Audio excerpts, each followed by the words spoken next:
मैंने हाथ हिलाया और सिस्टम का स्पिरिट स्टोन्स इंटरफेस खोल दिया। Infinite clone system, host realm, third layer of की कंडेंसेशन, करंट क्लोन्स दांते, लूकस, Ethan, spirit stones 2004, 100 low grade. मैं स्पिरिट स्टोन्स के काउंट को घूर कर देखने लगा। मेरे दिमाग में एक प्लान टूरान बन गया। अंधेरी रात और तेज हवा किलिंग और आर्सन के लिए परफेक्ट कवर होता है, या फिर सही बोले तो मेहनत से वेल्थ एक्मुलेशन करने के लिए। चिंग युन सेक्ट का बैक माउंटेन एक बिल्कुल सुनसान जगह थी। यहाँ तक कि कोर डिसिपल्स भी इधर आना पसंद नहीं करते थे। हर जगह कांटे और बड़े बड़े पत्थर फैले हुए थे। कभी कभी सिर्फ नाइट बर्ड की आवाज आती थी, वरना पूरा एरिया कब्रिस्तान की तरह शांत था। एथन धीरे से झुककर वंग फैमिली से मिला हुआ पुराना टटेड शीपस्किन मैप पकड़े हुए एक बड़े ग्रीन मॉस से ढाके बोल्डर के सामने रुक गया। यही जगह है, उसने धीरे से कहा। मैं टाउन के बाहर एक हिडन जगह से उसकी शेयर्ड विजन के थ्रू सब देख रहा था। मेरे सामने एक नॉर्मल दिखने वाला ह्यूज बोल्डर था। अगर मैप का गाइडेंस ना होता तो कोई भी नहीं जान पाता कि इसके नीचे क्या छुपा है। ईथन ने स्टोन के एक क्रैक में हाथ डाला और कुछ देर तक सर्च किया। उसकी उंगली एक बाहर निकले हुए रॉक पीस से टकराई। उसने जोर से दबाया, लेकिन कोई बड़ा एक्सप्लोजन या आवाज नहीं हुई। बस वो मैसिव स्टोन साइलेंटली साइड में स्लाइड हो गया और अंदर एक आदमी के जाने जितना ओपनिंग दिख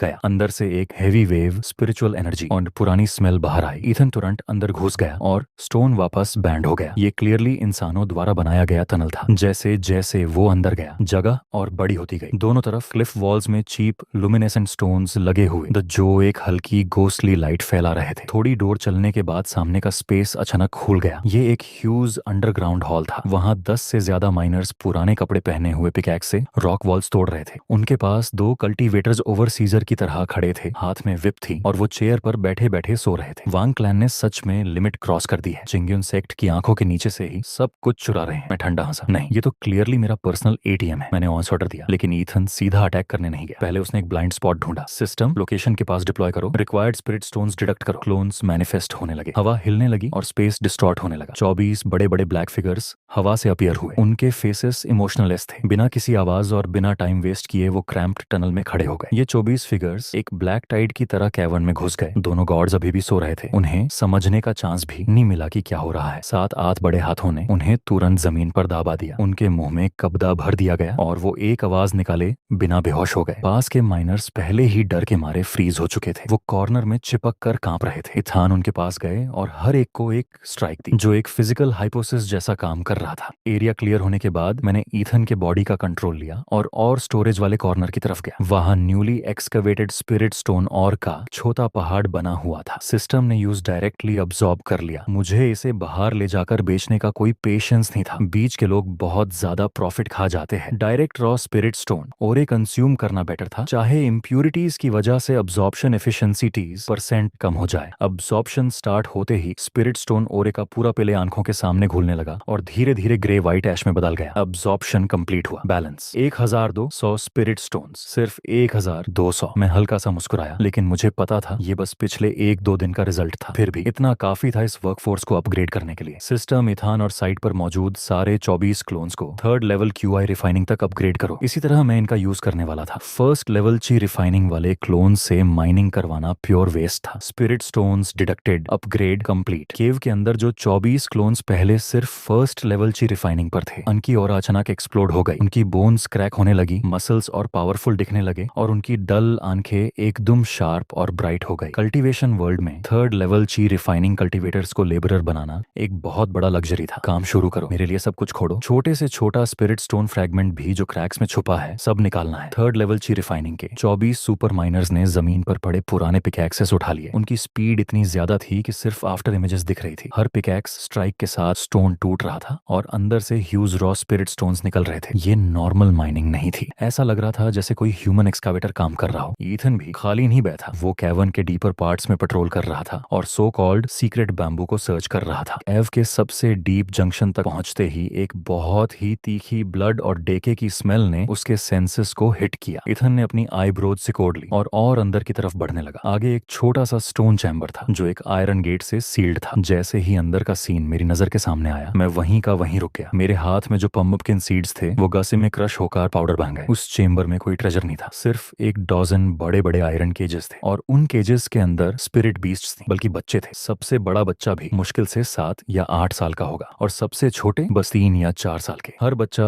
हद से ज्यादा कमजोर था। उनका चेहरा पीला पड़ चुका था, बॉडी सिर्फ हड्डी और स्किन जैसी लग रही थी। उनकी आंखों में कोई इमोशन नहीं था और उनकी कलाइयों पर गहरे कट्स के निशान थे। कुछ वुंड्स पहले ही भर चुके थे। केजेस के पास एक स्टोन टेबल थी जिसमें के बॉटल्स और जार्स पड़े थे। उनके अंदर एक थिक डार्क क्रिम्सन लिक्विड भरा था। ये एक ब्लड सैक्रिफाइस था। मैं ये नहीं बोलता कि मैं कोई सेंट हूँ, मैंने खुद बिना हेजिटेशन के किल और प्लंडर किया है, लेकिन ये सीन मेरी लिमिट के पार था। इस सब के पीछे कौन है? मेरी आवाज एकदम ठंडी हो गई, जैसे 9 अंडरवर्ल्ड्स की गहराई से आ रही हो। कॉर्नर में एक मिडिल एज्ड आदमी ब्रोकेड रोप्स पहने हुए टेबल के नीचे छुपा कांप रहा था। वो इस जगह का सुपरवाइजर था। कुछ गड़बड़ फील होते ही वो छुपने की कोशिश कर रहा था, लेकिन अब ईथन ने यूज कॉलर से पकड़ लिया और एक मरे हुए कुत्ते की तरह आसानी से खींच कर बाहर निकाल लिया। मुझे मत मारो, मुझे मत मारो, मैं बस एक फॉलोअर हूँ, मोटा सुपरवाइजर रोते हुए बोला। उसके चेहरे पर आंसू और नाक बह रही थी। ईथन ने एक भी एक्स्ट्रा वर्ड वेस्ट नहीं किया। उसने हाथ बढ़ाया और उस आदमी का गला पकड़ लिया। ये बच्चे तुम्हारे लिए क्या है? ये मेडिसिन गाइड्स है, मोटा सुपरवाइजर मुश्किल से बोला। ग्रेट एल्डर चिंगयुन सेक्ट का आउटर सेक्ट एल्डर चुयान, उसकी लाइफ स्पैन खत्म होने वाली है। उसे लॉन्गेविटी पिल बनाने के लिए यंग बॉयज और गर्ल्स की वाइटल एसेंस चाहिए। चुयान, मैंने ये नाम अपने दिमाग में परमानेंटली नोट कर लिया। चिंगयुन सेक्ट का outer sect elder, late foundation, establishment, realm cultivator. बाहर से वो एक रिफाइंड और इमॉर्टल जैसा दिखने वाला आदमी था। कौन सोच सकता था कि अंदर से वो सिर्फ मासूम लोगों का शिकार करने वाला बीस्ट है। तुम्हारे अलावा और कौन इन्वॉल्व है? वंग फैमिली लोगों को पकड़ कर लाती है और मैं उनकी गार्डिंग करता हूँ। ग्रेट एल्डर हर महीने ब्लड लेने आता है। बहुत अच्छा। मिथान ने अपनी कलाई घुमाई और मोटे सुपरवाइजर की गर्दन डेली पड़ गई। वो वहीं गिर गया। कॉर्नर में मैं खड़ा हुआ और धीरे धीरे चलने लगा। तुम अपनी लाइफ बढ़ाना चाहते हो? ठीक है, मैं तुम्हें किंग ऑफ हेल से मिलवा देता हूँ। वहाँ जितनी लंबी लाइफ चाहो जीना। एक बार किलिंग इंटेंट जग जाए तो यूज दबाना मुश्किल होता है, लेकिन ये बुद्ध लेट फाउंडेशन एस्टेब्लिशमेंट स्टेज पर है। सालों से सेक्ट के अंदर रहने की वजह से उसके आसपास हमेशा एक्सपर्ट्स होंगे। सीधा असासिनेशन करना पॉसिबल नहीं होगा। ईथन ने कॉप्स सर्च की और थोड़ी देर बाद यूज एक लेजर और कुछ सीक्रेट लेटर्स माइल। मैंने लेटर्स पढ़े और मेरी आंखें चमाकू थी। ये लेटर्स चुयान ने वांग फैमिली के हेड को लिखे थे। उसमें वो जल्दी से मेडिसिनल इंग्रेडिएंट्स कलेक्ट करने को बोल रहा था, क्योंकि एक एंशिएंट इमॉर्टल रूइन जल्दी ओपन होने वाली थी। चुयान रूइन में एंटर करने से पहले फाइनल बैच पिल्स रिफाइन करना चाहता था, ताकि अपनी पीक कंडीशन में जाकर कोर फॉर्मेशन ट्राई कर सके। एंशिएंट इमॉर्टल रूइन, ये तो बिल्कुल वैसा ही है जैसे कोई भूखा इंसान को खाना मिल जाए। मेरे लिप्स पर एक ओल्ड स्माइल आ गई। से के अंदर किसी एल्डर को मारना मतलब खुद मौत को बुलाना, लेकिन रूइन के अंदर अगर कुछ लोग मर जाए तो उसे बस बैड लक और लाइक ऑफ फेथ बोला जाएगा। अगर तुम रूइन में जाना चाहते हो तो मैं तुम्हें उन बच्चों की तरफ से एक बड़ा गिफ्ट दूंगा। माइनिंग ऑपरेशन और 3 घंटे चलता रहा। 3rd लेवल क्यूआई रिफाइनिंग की एफिशिएंसी सच में टेरिफाइंग थी। स्पिरिट माइन वेन ज्यादा बाड़ा नहीं था, लेकिन मीर 24 क्लोन्स ने यूज पूरा खाली कर दिया। अब वहां सिर्फ रबल बचा था। एक भी लो ग्रेड स्पिरिट स्टोन नहीं छोड़ा गया। एथन, तुम हिडन रहना, मैं प्रेपरेशन शुरू करता हूँ। दंते, बड़ा क्लोन्स लेकर इन बच्चों को माउंटेन से नीचे ले जाओ। चिंगयुन सेक्ट से दूर कोई सेफ जगह ढूंढो और इन्हें सेटल करो। हर एक को थोड़ा सिल्वर दे देना। बस इतना ही मेरी कॉन्शियंस के लिए काफी है। बाकी क्लोन्स सारे excavated spirit stones underground palace में ले आओ। सुबह होने वाली थी और चिंगशन टाउन के बाहर अंडरग्राउंड पैलेस के अंदर स्पिरिचुअल एनर्जी इतनी डेंस थी कि ऑलमोस्ट सॉलिड लग रही थी। मैंने अपने सामने स्पिरिट स्टोन्स के माउंटेन को देखा और मेरा मूड फाइनली बेटर हुआ। ये होती है असली वेल्थ। सिस्टम असेसमेंट के अकॉर्डिंग ये छोटा सा प्राइवेट माइन भी total 1,50,000 low grade spirit stones दे गया। इतनी वेल्थ एक यूजलेस टैलेंट वाले इंसान को जीनियस बना सकती है और एक जीनियस को आसानी से कॉर्प्स में बदल सकती है। लुकास चिंगयुन सेक के ईस्टर्न मार्केट के वाओ पवेलियन में गया। जैसे ही दुकान खुली, शॉपकीपर समझ गया कि एक बड़ा कस्टमर आया है। लुकास ने अपने कपड़े बदल लिए थे और चेहरा छुपाने के लिए कॉनिकल बम्बू हट पहना था। ये उन लोगों का स्टैंडर्ड स्टाइल था जो बहुत रिच होते हैं लेकिन आइडेंटिटी सीक्रेट रखना चाहते हैं। मेरा नाम मत पूछो। मुझे 7th लेवल की रिफाइनिंग कल्टीवेटर के लिए बेस्ट लाइफ सेविंग आर्टिफैक्ट्स चाहिए। Speed टैलिस्मन्स, earth escape टैलिस्मन्स, golden light टैलिस्मन्स कितने स्टॉक में है, और एक कंप्लीट कल्टीवेशन टेक्निक भी चाहिए। सबसे बेस्ट जो फाउंडेशन एस्टैब्लिशमेंट स्टेज तक गाइड कर सके। शॉपकीपर की स्माइल इतनी बड़ी हो गई जैसे उसके चेहरे पर फूल खिल गए हो। रिस्पेक्टेड गेस्ट, हमारे पास 5 एलिमेंट्स ओरिजिन रिटर्न मैनुअल है। ये एक पावरफुल सेक्ट की ऑर्थोडॉक्स टेक्निक है। स्टेबल है और फाउंडेशन बहुत स्ट्रॉन्ग बनाती है। इसकी प्राइस सिर्फ 3000 स्पिरिट स्टोन्स है। ईथन ने स्टोरेज बैग काउंटर पर फेंक दिया। इस ट्रिप में ईथान ने टोटल 20,000 स्पिरिट स्टोन्स खर्च किए और सारा सामान अंडरग्राउंड पैलेस की टेबल्स पर भर गया। सबसे पहले मैंने तालिस्मन्स ऑर्गेनाइज किए, प्रोटेक्टिव आइटम्स एथन को भेज दिए। आखिर वो ही एक क्लोन है जो सक्सेसफुली इमॉर्टल कल्टीवेशन सेक्ट के अंदर घुस चुका है। यूज मरने नहीं दिया जा सकता। सब लोग इकट्ठा हो जाओ, मैंने कमांड दिया। अंडरग्राउंड पैलेस में ईथन को छोड़कर जो बाहर हिडन था, बाकी सारे क्लोन क्लोन्स, चाहे डेंटे हो, लुकास हो जो कॉम्बैट हैंडल करता था, ये माइनिंग से वापस आए क्लोन्स, सब नीटली ग्राउंड पर बैठ गए। सेंटर में 5 एलिमेंट्स ओरिजिन रिटर्न मैनुअल रखी थी और हमने स्टडी शुरू की। ये थी असली सिंक्राइज्ड डिस्ट्रीब्यूटेड क्लाउड कंप्यूटिंग। डजन्स दिमाग एक ही टेक्निक को एक साथ एनालाइज कर रहे थे। सोचो कितनी स्पीड होगी। डिफिकल्ट से डिफिकल्ट मंत्रा को डजन्स पार्ट्स में डिवाइड किया गया। हर क्लोन सिर्फ एक पार्ट समझ रहा था और फिर सब नॉलेज मेरे माइंड में मर्ज हो रही थी, सिर्फ आधी। इंसेंस स्टिक के टाइम में मैंने आंखें खोली, उनमें क्लैरिटी चमक रही। तो ये है फाउंडेशन एस्टैब्लिशमेंट का सीक्रेट, स्पिरिचुअल एनर्जी को रिफाइन करके तो फाउंडेशन बनाना। मैंने सेंटर में क्रॉस लेग बैठे लिंग ई को देखा। ये मेरा सबसे परफेक्ट कार्ड है। लिंग ई, अब सब कुछ तुम पर डिपेंड करता है। स्पिरिट स्टोन्स पानी की तरह कंज्यूम होने लगे। 10,000, 20,000, 50,000। लिंग ई की ऑरा कंटिन्यूअसली स्काई रॉकेट करने लगी। 4th लेवल ची refining, 7th level, 9th level perfection. कोई बॉटलनेक नहीं था। जब रिसोर्सेज अनलिमिटेड हो तो कोई हर्डल इम्पॉसिबल नहीं होता। क्या ये है फाउंडेशन एस्टैब्लिशमेंट में एंटर करना? लिंग ई के बॉडी के अंदर एक हेवी साउंड हुआ, जैसे कुछ टूट गया हो। Gaseous spiritual energy rapidly compress हुई और लिक्विड बनकर उसके दंतियन में एक क्लियर स्ट्रीम की तरह जमा होने लगी। अर्ली स्टेज फाउंडेशन एस्टैब्लिशमेंट, और वो भी परफेक्ट फाउंडेशन के साथ। उस पावर को फील करके मुझे लगा मेरा करंट सेल्फ पहले वाले 10 वर्जन्स को आसानी से हरा सकता है। मैंने बचे हुए स्पिरिट स्टोन्स देखे, अभी भी 80,000 बचे थे। चुयान लेट फाउंडेशन एस्टैब्लिशमेंट पर है और उसके पास प्रोटेक्टिव आर्टिफैक्ट्स भी है। सिर्फ लिंगी काफी नहीं होगा। डैनेट, लुकस, ईथन, सबको अर्ली स्टेज फाउंडेशन एस्टैब्लिशमेंट तक सिंक्रोनाइज करो। और एक huge amount of spirit stones consume हो गए। तीनों क्लोन्स की ऑरास एक्सप्लोड कर गई। लिंगी जितने परफेक्ट नहीं थे, लेकिन अब वो भी फाउंडेशन एस्टैब्लिशमेंट रेल्म में एंटर कर चुके थे। ये मेरा ट्रम्प कार्ड है। चुयन, चाहे तुम कितने भी स्ट्रांग हो, क्या तुम कई फाउंडेशन एस्टैब्लिशमेंट कल्टीवेटर्स का सामना कर सकते हो? मैंने बचे हुए स्पिरिट स्टोन्स यूज करके बाकी क्लोन्स को 9th लेवल की रिफाइनिंग तक पुश कर दिया। सब कंप्लीट होने के बाद मेरा स्टोरेज बैग ऑलमोस्ट एम्प्टी था, लेकिन मेरे सामने खड़े एक्सपर्ट्स की लाइन देखकर मैं स्माइल करने लगा। इतना गरीब होना कि बस स्ट्रेंथ ही बची हो, ये फीलिंग सच में अमेजिंग है। 3 दिन बाद चिंगयुन सेक्ट में न्यूज फैल गई कि एंशिएंट इमॉर्टल रिलिक ओपन हो गया है। आउटर सेक्ट प्लाजा में भीड़ एंड्स के स्वार्म की तरह थी। ग्रेट एल्डर चू यान हाई प्लेटफॉर्म पर खड़ा था। उसका फेस हेल्दी लग रहा था, लेकिन आंखों के अंदर एक हिडन ईविल थी। उसका मूड कुछ टाइम से खराब चल रहा था। उसका प्राइवेट माइंड से कनेक्शन टूट चुका था और भेजे गए लोग भी वापस नहीं आए थे। इस वजह से वो इम्पेशिएंट हो गया था। इस बार रिलिक ओपन होने पर चिंगयुन सेक्ट का कोई भी डिसिप्लिन अंदर जा सकता है और अपनी फॉर्च्यून ढूंढ सकता है। चुयान की आवाज पूरी प्लाजा में गूंज उठी, जैसे वो एक फेयर और ऑनेस्ट एल्डर हो। भीड़ के बीच एक handsome young man long sword पर लिए रोग कल्टीवेटर्स के बीच खड़ा था। उसके लिप्स पर एक प्लेफुल स्माइल थी। वो लिंगी था, अब यिलियन नाम से। पास में एक आदमी अपना ह्यूज वॉर हैमर पकड़े खड़ा था और लुकास अपनी डैगर को कामली पॉलिश कर रहा था। उनके पीछे डजन्स डेड सोल्जर्स जो 9 लेयर की रिफाइनिंग पर थे, बिना आवाज के खड़े इंतजार कर रहे थे। एल्डर चू, तुम्हारी लाइफ एक्सटेंशन एलिक्सर आ चुकी है। एमसी अंडरग्राउंड पैलेस के अंदर बैठा था और टेबल पर अपनी उंगलियां तक कर रहा था। तरीका थोड़ा जबरदस्ती वाला है, लेकिन लगता है तुम इसे झेल नहीं पाओगे। एंशिएंट इमॉर्टल रूइंस का एंट्रेंस असल में हवा में लटका हुआ एक स्पेशियल फिशर था। रियलिटी के बीच एक खौफनाक और टेढ़ा दरार, जिसमें से लगातार ग्रे रंग की डेंजरस गेल विंड्स निकल रही थी। ये कोई नॉर्मल हवा नहीं थी, इसमें वॉइड फ्रैगमेंट्स की खतरनाक शार्पनेस थी जो एक 7th लेयर की रिफाइनिंग कल्टीवेटर को भी पल भर में काट सकती थी। अगर किसी के पास प्रोटेक्टिव मैजिकल आर्टिफैक्ट्स नहीं होते तो सिर्फ एक टच से हाथ पैर अलग हो सकते थे। इस वक्त रोग कल्टीवेटर्स, छोटे क्लैंस के मेंबर्स और चिंगयुन सेक्ट के लोग उस फिशर के नीचे जमा थे। सबसे आगे एल्डर चू खड़ा था, हाथ पीछे बंधे हुए। उसकी लाइफ अब ज्यादा नहीं बची थी। स्पिरिचुअल एनर्जी से चेहरे की बुढ़ापे की निशानी छुपाने के बाद भी उसके अंदर मौत की फीलिंग साफ दिख रही थी, लेकिन उसकी आंखों में एक पगलपन था, जैसे कोई इंसान अपनी आखिरी उम्मीद के लिए सब कुछ दाव पर लगा दे। वो मरना नहीं चाहता था। एक सेक्ट डीकॉन ने कहा, ग्रेट एल्डर एंड्रेस की गले विंड बहुत ज्यादा डेंजरस है। चू ने उसकी तरफ देखा और ठंडी आवाज में बोला, कल्चरेशन का मतलब ही हेवंस को चैलेंज करना और अपनी डेस्टिनी के लिए लड़ना है। अगर तुम इस दरवाजे को पार करने से भी डरते हो तो कल्टीवेशन करने का मतलब क्या है? इतना बोलकर उसने आउटर कोर्ट डिसाइपल्स की तरफ इशारा किया, जो भी 5th लेयर की रिफाइनिंग से नीचे है, लाइन से बाहर आ जाओ। लगभग 40 से 50 यंग डिसिपल्स आगे आए। उनके बॉडीज डर से कांप रहे थे। ज्यादातर नए डिसिपल्स थे, कुछ तो जबरदस्ती सेक्ट में लाए गए थे। उन्होंने मुश्किल से हाथ पकड़कर आयरन वॉल फॉर्मेशन बनाई। चू ने ऑनियर्डर दिया और सब एक दूसरे को डर भरी नजरों से देखने लगे। फॉर्मेशन डिफेंसिव था, लेकिन सामने वाली गले विंड को की रिफाइनिंग स्टेज वाले लॉक अभी नहीं रोक सकते थे। चू गुस्से में बोला, अभी भी खड़े रहोगे? Late stage foundation establishment cultivator का प्रेशर उन सब पर गिर गया। अगर मना किया तो मौत मिलेगी। कामते हुए डिसाइपल्स ने एक पतली येलो प्रोटेक्टिव बैरियर बना दी। चू ने उन्हें वक्त तक नहीं दिया और अपनी स्लीव हिलाई। एक फोर्स ने सबको सीधा उस टेरिफाइंग स्पेशल फिशर की तरफ धकेल दिया। एक के बाद एक चीखें गुंजी और फिर सब कुछ शांत हो गया। कोई मिरेकल नहीं हुआ। सबसे आगे वाले डिसाइपल्स जैसे ही गले विंड से टकराए, उनकी बैरियर ग्लास की तरह टूट गई। उनके बॉडीज टुकड़ों में बिखर गए, लेकिन चू का मकसद यही था। उनके ब्लड और बॉडीज की वजह से स्पेशल गले कुछ पल के लिए वीक हो गई। रास्ता खुल गया। चलो। चू ने एक बार भी पीछे नहीं देखा। वो उनके रिमेन माउंटेन्स के ऊपर से चलता हुआ एक लाइट की तरह रूइंस के अंदर घुस गया। उसके लॉयल डिसाइपल्स भी पीछे चले गए। बाकी लोग शॉक में चुप खड़े थे। रोग कल्टीवेटर्स एक दूसरे को देखने लगे। ये एक बड़े सेट का एल्डर है, ये तो डिमोनिक कल्टीवेटर से भी ज्यादा रूथलेस है। पीछे खड़ा ये लांग असल में डिस्गाइज में लिंगी था। उसने अपनी स्ट्रॉ हैट नीचे की और एमसी अंडरग्राउंड पैलेस से सब कुछ स्क्रीन के थ्रू देख रहा था। एमसी ने एक स्पिरिट स्टोन हाथ में घुमाते हुए सोचा, ये तो मेरे लिए और इजी हो गया। इसने खुद ही अपनी मौत का रास्ता चुना है। सिस्टम ने तुरंत बेस्ट एंट्री पॉइंट कैलकुलेट किया। लिंगी के दिमाग में सिस्टम इंटरफेस ने पूरे एरिया का स्पेशियल मॉडल बना दिया। वायलेंट स्पेशियल गैल अब प्रेडिक्टेबल लाइंस में बदल गई। Calculation complete. 3 जंग लेफ्ट, जमीन से 7 ची ऊपर, 3 सांस के बाद परफेक्ट एंट्री पॉइंट। लिंगी क्राउड के साथ आगे बढ़ा। जैसे ही गाले विंड्स फिर से मूव हुई, उसने जानबूझकर बैलेंस खोया और फिशर के लेफ्ट साइड गिरने लगा। एक आदमी चिल्लाया, क्या ये मरना चाहता है? लेकिन लिंग यी का बॉडी अजीब एंगल में घूम और वुडू विंड करंट्स के बीच के गैप से निकाल गया। एक भी स्क्रैच नहीं आया। वो ऐसे अंदर गया जैसे ये जगह उसका घर हो। अंदर आसमान अंधेरा था, सुराज नहीं था, बस एक हल्की रोशनी थी। जमीन टूट चुकी थी, जगह जगह फ्लोटिंग रॉक्स और सूखी हुई रिवर्स थी। हवा में पुरानी मौत की स्मेल थी। चू अपने बचे हुए डिसाइपल्स के साथ आगे बढ़ रहा था। एंशिएंट इमॉर्टल रूइन में वो केयरलेस नहीं हो सकता था, क्योंकि एक छोटी सी रिस्ट्रिक्शन भी उसकी जान ले सकती थी। ये किसी पुराने सेट का रिलिक है, चू ने कहा। डेंस स्पिरिचुअल एनर्जी फील करके उसकी कमजोर बॉडी में भी नई एनर्जी आई। अगर मुझे लेजेंडरी गोल्डन कोर फ्रूट या पुराने सीनियर्स के रिलिक्स मिल गए तो मैं बच सकता हूँ। तभी एक डिसिप्लिन बोला, एल्डर आगे घना फॉग है, डिवाइन सेंस भी अंदर नहीं जा रहा। चू कुछ करने वाला था, तभी पीछे से आवाज आई। एक रॉग कल्टीवेटर पुराना बैग लेकर और टूटा हुआ कंपास पकड़े हुए कुछ बोल रहा था। वो लिंगी था। वो माउंटेन सर्चिंग और ट्रेजर फाइंडिंग का ड्रामा कर रहा था। कंपास इधर उधर घूम रहा था और वो अजीब स्टेप्स ले रहा था। 3 बार लेफ्ट, 3 बार राइट। फिर उसने एक जगह पॉइंट किया जो मिस्ट फॉर्मेशन आधे दिन से सबको रोक रही थी। वो अचानक खुल गई। चू की आंखें चमक उठी। ये आदमी एरिस जानता है, ये परफेक्ट स्काउट है। उसने 2 डिसिपल्स को सिग्नल दिया। दोनों ने लिंगी को पकड़कर चू के सामने ला दिया। चू ने पूछा, लड़के क्या तुम एरिस समझते हो? लिंगी डरने का एक्टिंग करते हुए बोला, सीनियर को प्रणाम, मेरा नाम यी लियांगचेंग है। मेरे एंसेस्टर्स ने मुझे फॉर्मेशन का थोड़ा नॉलेज दिया था। चू हल्का सा हंसा। अगर जानते हो तो बेकार मत करो, आगे का रास्ता दिखाओ। अगर सही गाइड किया तो रिवॉर्ड मिलेगा, अगर चालाकी की तो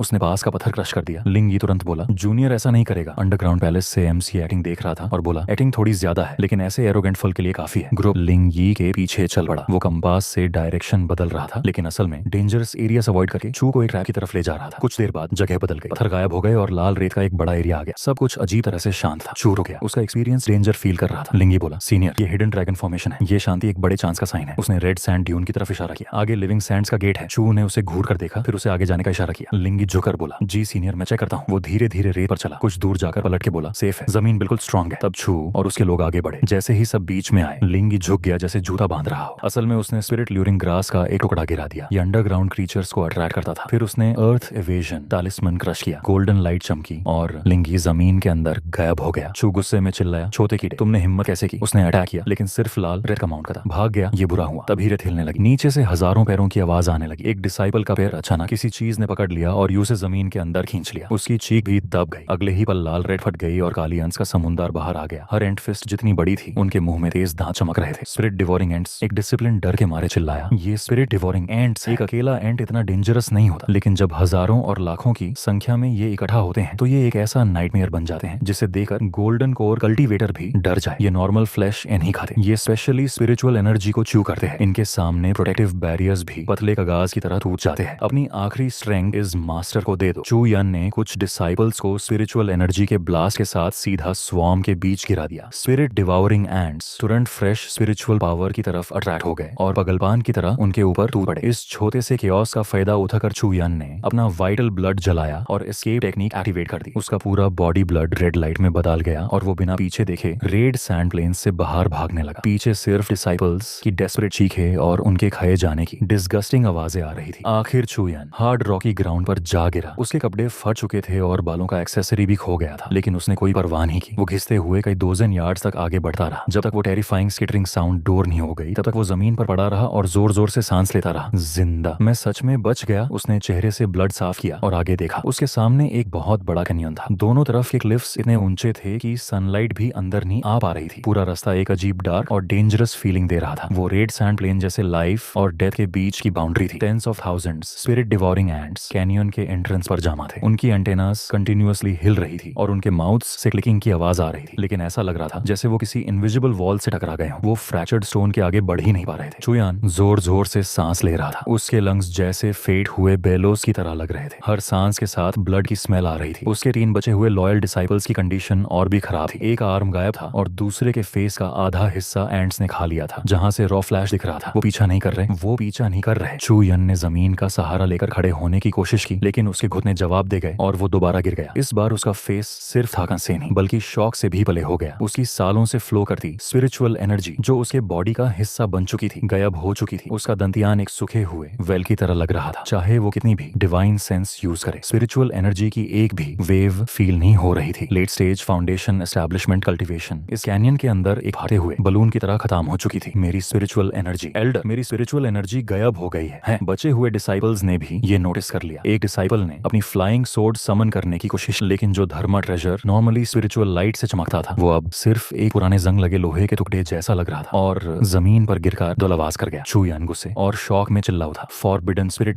जोन, ये फॉरबिडन स्पिरिट जोन है। उसकी नजर स्टोन टैबलेट पर टिक गई और उसके दिल में पहली बार असली डर पैदा हुआ। स्पिरिचुअल एनर्जी के बिना वो अपनी स्टोरेज रिंग भी ओपन नहीं कर सकता था। धर्मा ट्रेजर्स यूजलेस हो गए थे, प्रोटेक्टिव लाइट बैरियर तक यूज नहीं कर सकता था। अब वो एक नॉर्मल मॉडल से ज्यादा कुछ नहीं था और कुछ देर पहले लाइफ एसेंस बर्न करने की वजह से उसका बॉडी एक नॉर्मल इंसान से भी ज्यादा वीक हो चुका था। तभी कैनियन के अंधेरे से एक अजीब ग्राइंडिंग आवाज आई, स्क्रैप स्क्रैप, जैसे कोई बहुत हैवी चीज पाथरोन के ऊपर घसीट कर ला रहा हो। चूयन ने तुरंत अपना सिर उठाया। उसकी ओल्ड क्लाउडी आईज में अलर्टनेस चमकी और उसका हाथ इंस्टिंक्टिवली वेस्ट पर लगी सोर्ड की तरफ गया। अब वही उसका एकलौता वेपन था। अंधेरे से एक आदमी बाहर निकला। वो शर्टलेस था। उसका फिजिक देखकर कोई भी शॉक हो जाता। उसके मसल्स ऐसे थे जैसे ग्रेनाइट के बड़े बड़े स्लैब्स एक दूसरे के ऊपर रखे हो। उसकी स्किन पर एक अननोन ऑनेली लेयर थी जो डिम लाइट में डार्क शाइन कर रही थी। लेकिन सबसे ज्यादा डेंजरस चीज थी उसके हाथ में पकड़ा हुआ जायंट हैमर। होमर हेड एक बड़े मिलस्टोन जितना था और पूरा ब्लैक था, किसी अननोन मटेरियल से बना हुआ। जहां जहां वो होमर घसीट कर आ रहा था वहां जमीन में डीप मार्क्स बन रहे थे। इसका वेट कम से कम 1000 जिन होगा। आदमी का एक्सप्रेशन बिल्कुल ब्लैंक था। उसकी आंखें डेड वाटर के पूल जैसी थी, लेकिन कभी कभी उनमें एक सैवेज किलिंग इंटेंट चमक जाता था। ये एक डेंजरस क्रिएचर था। ये डेंटे था जो यहाँ पहले से वेट कर रहा था। तुम कौन हो? चूयन ने सोर्ड का हैंडल टाइट पकड़ा। मैं चिंगयुन सेक्ट का आउटर सेक्ट एल्डर चूयन हूँ। तुम कौन से वॉन्डरिंग कल्टिवेटर हो? अगर तुम मुझे यहाँ से बाहर निकालने में हेल्प करोगे तो तुम्हें बड़ा रिवॉर्ड मिलेगा। डेंटे ने कोई जवाब नहीं दिया। वो फालतू बातों के लिए नहीं बना था। उसके ऑर्डर में सिर्फ 2 वर्ड्स थे, किल हिम। डंटे ने 1000 जिन का हैमर एक हाथ से उठाया जैसे वो बस एक लाठी का टुकड़ा हो और सीधा चूयन के फेस की तरफ स्विंग कर दिया। कोई फ्लैशी टेक्निक नहीं थी, सिर्फ पूरे ओवरवेलमिंग फिजिकल पावर थी। चूयान गुस्से में आ गया। स्पिरिचुअल एनर्जी न होने के बाद भी उसका कॉम्बैट एक्सपीरियंस अभी जिंदा था। उसने बॉडी टिल्ट की और अपनी लॉन्ग सोर्ड दांते के थ्रोट की तरफ भेजी। नॉर्मल सिचुएशन में ये स्ट्राइक गोल्ड को काट सकती थी और जाड़े तोड़ सकती, लेकिन अब जब सोर्ड दांते के नेक से टकराई बस मेटल टकराने जैसी आवाज आई। डेंटे ने सिर्फ अपनी नेक थोड़ी सी मूव की, ब्लेड स्किन तक भी नहीं पहुंच पाई। उल्टा स्वॉर्ड ही रिबाउंड फोर्स से बेंड हो गई। External physical training. चूयन की आंखें शॉक में बाहर आने वाली थी। इस दुनिया में ऐसे पगल लोग भी थे जो स्पिरिचुअल एनर्जी कल्टीवेट करने के बजाय अपने बॉडी को टेम्पर करते थे, लेकिन वो रिएक्ट करता उससे पहले दंते घूम गया और एक जोरदार स्लैप मार दिया। इस बार चूयन बच नहीं सका। एक शार्प क्रैकिंग साउंड हुई। उसका पूरा बॉडी ऐसे उड़ा जैसे फास्ट मूविंग कार्रिज ने टक्कर मार दी हो। वो 7-8 मीटर दूर जाकर क्लिफ से टकराया। उसके फेस का एक साइड तुरंत सूज गया। ब्लड से भरे कई दांत हवा में उड़ गए। बचे हुए 3 डिसिपल्स ने दांत भींच लिए और डेंटे पर अटैक कर दिया। डर के बावजूद उन्हें पता था अगर चूयान मर गया तो वो भी नहीं बचेंगे। साथ में अटैक करो। ये सिर्फ एक आदमी है। तीनों ने वेपन्स निकाले और डेंटे को ट्रायंगल फॉर्मेशन में घेर लिया, लेकिन ये फाइट नहीं, ये एक तरफा मैसेक्रे था। डेंटे ने अपनी बैक पर लगी स्वॉर्ड्स और ब्लेड्स को इग्नोर कर दिया। ऐसी नॉर्मल वेपन्स उस बॉडी के सामने कुछ नहीं आई थी जो स्पिरिचुअल एनर्जी और सिस्टम से बार बार स्ट्रेंथन हुई थी। उसके लिए ये सिर्फ हल्का सा एज था। दंते ने अपना बड़ा हैमर साइड में फेंक दिया और दोनों हाथों से 2 डिसाइपल्स के हेड्स पकड़ लिए जैसे वो 2 वाटरमेलन्स पकड़ रहा हो। दोनों को चीखने का भी टाइम नहीं मिला। उनके हेड्स एक दूसरे से टकरा गए। एक डिस्गस्टिंग क्रैक के साथ ब्लड और फ्लैश चारों तरफ फैल गया। दोनों बॉडीज जमीन पर गिर गई। बचा हुआ डिसाइपल धार के मारे भागने लगा। दंते ने एक एक मरी और जमीन से एक फिस्ट साइड रॉक हवा में उठा। उसने यूज कैनन बॉल की तरह शूट किया। रॉक सीधा डिसाइपल के हेड के पीछे लगा। वो आवाज तक नहीं निकल पाया और फेस के बल जमीन पर गिर गया। कुछ सेकंड्स तड़पा, फिर बिल्कुल शांत हो गया। एक पल के अंदर खुयान के अलावा सब खत्म हो चुके थे। डेंटे ने अपने हाथ झाड़े, अपना बड़ा हैमर उठाया और धीरे धीरे चूयान की तरफ बढ़ने लगा जो कॉर्नर में ब्लड कॉफ कर रहा था। एक विशाल और दारावानी शैडो चूयान के ऊपर छा गई। चूयान ने उस हैमर को देखा जो दिमाग और ताजे खून से भरा हुआ था। फाउंडेशन एस्टैब्लिशमेंट कल्टीवेटर का सारा घमंड एक पल में टूट गया। डर ने उसके दिल को ऐसे पकड़ लिया जैसे कोई ठंडी लोहे की पकड़ हो। वो कांपते हुए बोला, नहीं, मुझे मत मारो। जैसे ही डेंटे अपना हैमर घुमाकर उसकी जिंदगी खत्म करने वाला था, ऊपर से हल्की सी हंसी की आवाज आई, रुको डेंटे, हमारे वेल्थ सोर्स को डैमेज मत करो। चूयन ने जल्दी से ऊपर देखा। कैनियन के दोनों तरफ के ऊंचे क्लिफ्स पर 2 लोग खड़े थे। पता नहीं वो कब वहां आ गए थे। लेफ्ट साइड वाला काले कपड़े पहने हुए था। चेहरे पर एक खतरनाक डीमन मास्क था और हाथ में मेलोन सीड्स लेकर आराम से खा रहा था। राइट साइड वाला एक डायमंड से सजा हुआ क्रॉसबो पकड़े हुए था जिसमें चंगलोफ निकल रहा था और वो सीधा चूयन के फॉरहेड के बच निशाना लगा रहा था। उस चेहरे पर एक मजाक उड़ाने वाली स्माइल थी। ये लुकास और लिंगी थे। चूयान की आंखें गुस्से से फटने वाली थी। वो चीखा, तुम थे, तुम घटिया लोगों ने मुझे इस ट्रैप में फंसा दिया। लिंगी ने कंधे उछाए, अपनी छोटी उंगली से कान साफ किया और मासूम मासूम चेहरा बनाते हुए बोला, एल्डर चू, ये बातें सुनने में अच्छी नहीं लगी। जूनियर ने बस रास्ता दिखाया था, ये रास्ता तुमने खुद चुना था, पैर तुम्हारे थे, फैसला तुम्हारा था, अब तुम क्यों दोष दे रहे हो? चू यन ने खून थूक दिया। उसका पूरा शरीर गुस्से से कांप रहा था। शुरू से ही उसके खिलाफ साजिश रची गई थी। ये एक ऐसा डेट ट्रैप था जिससे बचना नामुमकिन था। क्या ड्रैगन सर्च करना, गोल्ड डिवाइड करना, इतना बड़ा चांस, सब झूठा। तुम छोटे कीड़े असल में कौन हो? चुयान ने डांट पीते हुए डेंटे, लुकास और लिंगी के बीच नजर घुमाई। चिंग युन सेक तुम लोगों को नहीं छोड़ेगा। लुकास ने हाथ में बचे हुए मेलन सीड्स झाड़े और बोला, मैं कौन हूँ ये इंपॉर्टेंट नहीं है। फिर वो क्लिफ से नीचे कूदा और बिना कोई आवाज किए जमीन पर लैंड किया। वो चुयान के पास गया और उसके सामने बैठ गया। जो सबसे इंपॉर्टेंट बात है वो ये है कि इस वक्त तुम्हारी जिंदगी हमारे हाथों में है। लुकास ने आगे बढ़कर अपना हाथ चुइये के खून से भारे कब्जों पर साफ किया और मुस्कुराते हुए बोला, एल्डर चू, हम समझदार लोग हैं। आखिर हम दाव कल्टीवेट करते हैं। वेल्थ, कंपेनियंस, टेक्निक्स और रिसोर्सेज ही हमारे रास्ते का हिस्सा है। मैं तुम्हें शांति भरी यात्रा की शुभकामना देता हूँ। धन दौलत तो सिर्फ बाहरी चीजें हैं और मौत के बाद उन्हें साथ ले जाना बेकार है। इससे अच्छा है कि तुम उन्हें हम जैसे जरूरतमंद लोगों के लिए छोड़ दो ताकि कुछ पुण्य भी मिल जाए। क्या तुम सहमत नहीं हो? ये सुनकर चुइया का चेहरा बिल्कुल साफ पड़ गया। उसने कांपते हुए पूछा, अगर मैं अपनी सारी चीजें दे दूं तो क्या तुम मेरी जान बख्श दोगे? लुकास हल्की सी हंसी के साथ बोला, बिल्कुल, हम सिर्फ धन चाहते हैं। किंग युन से के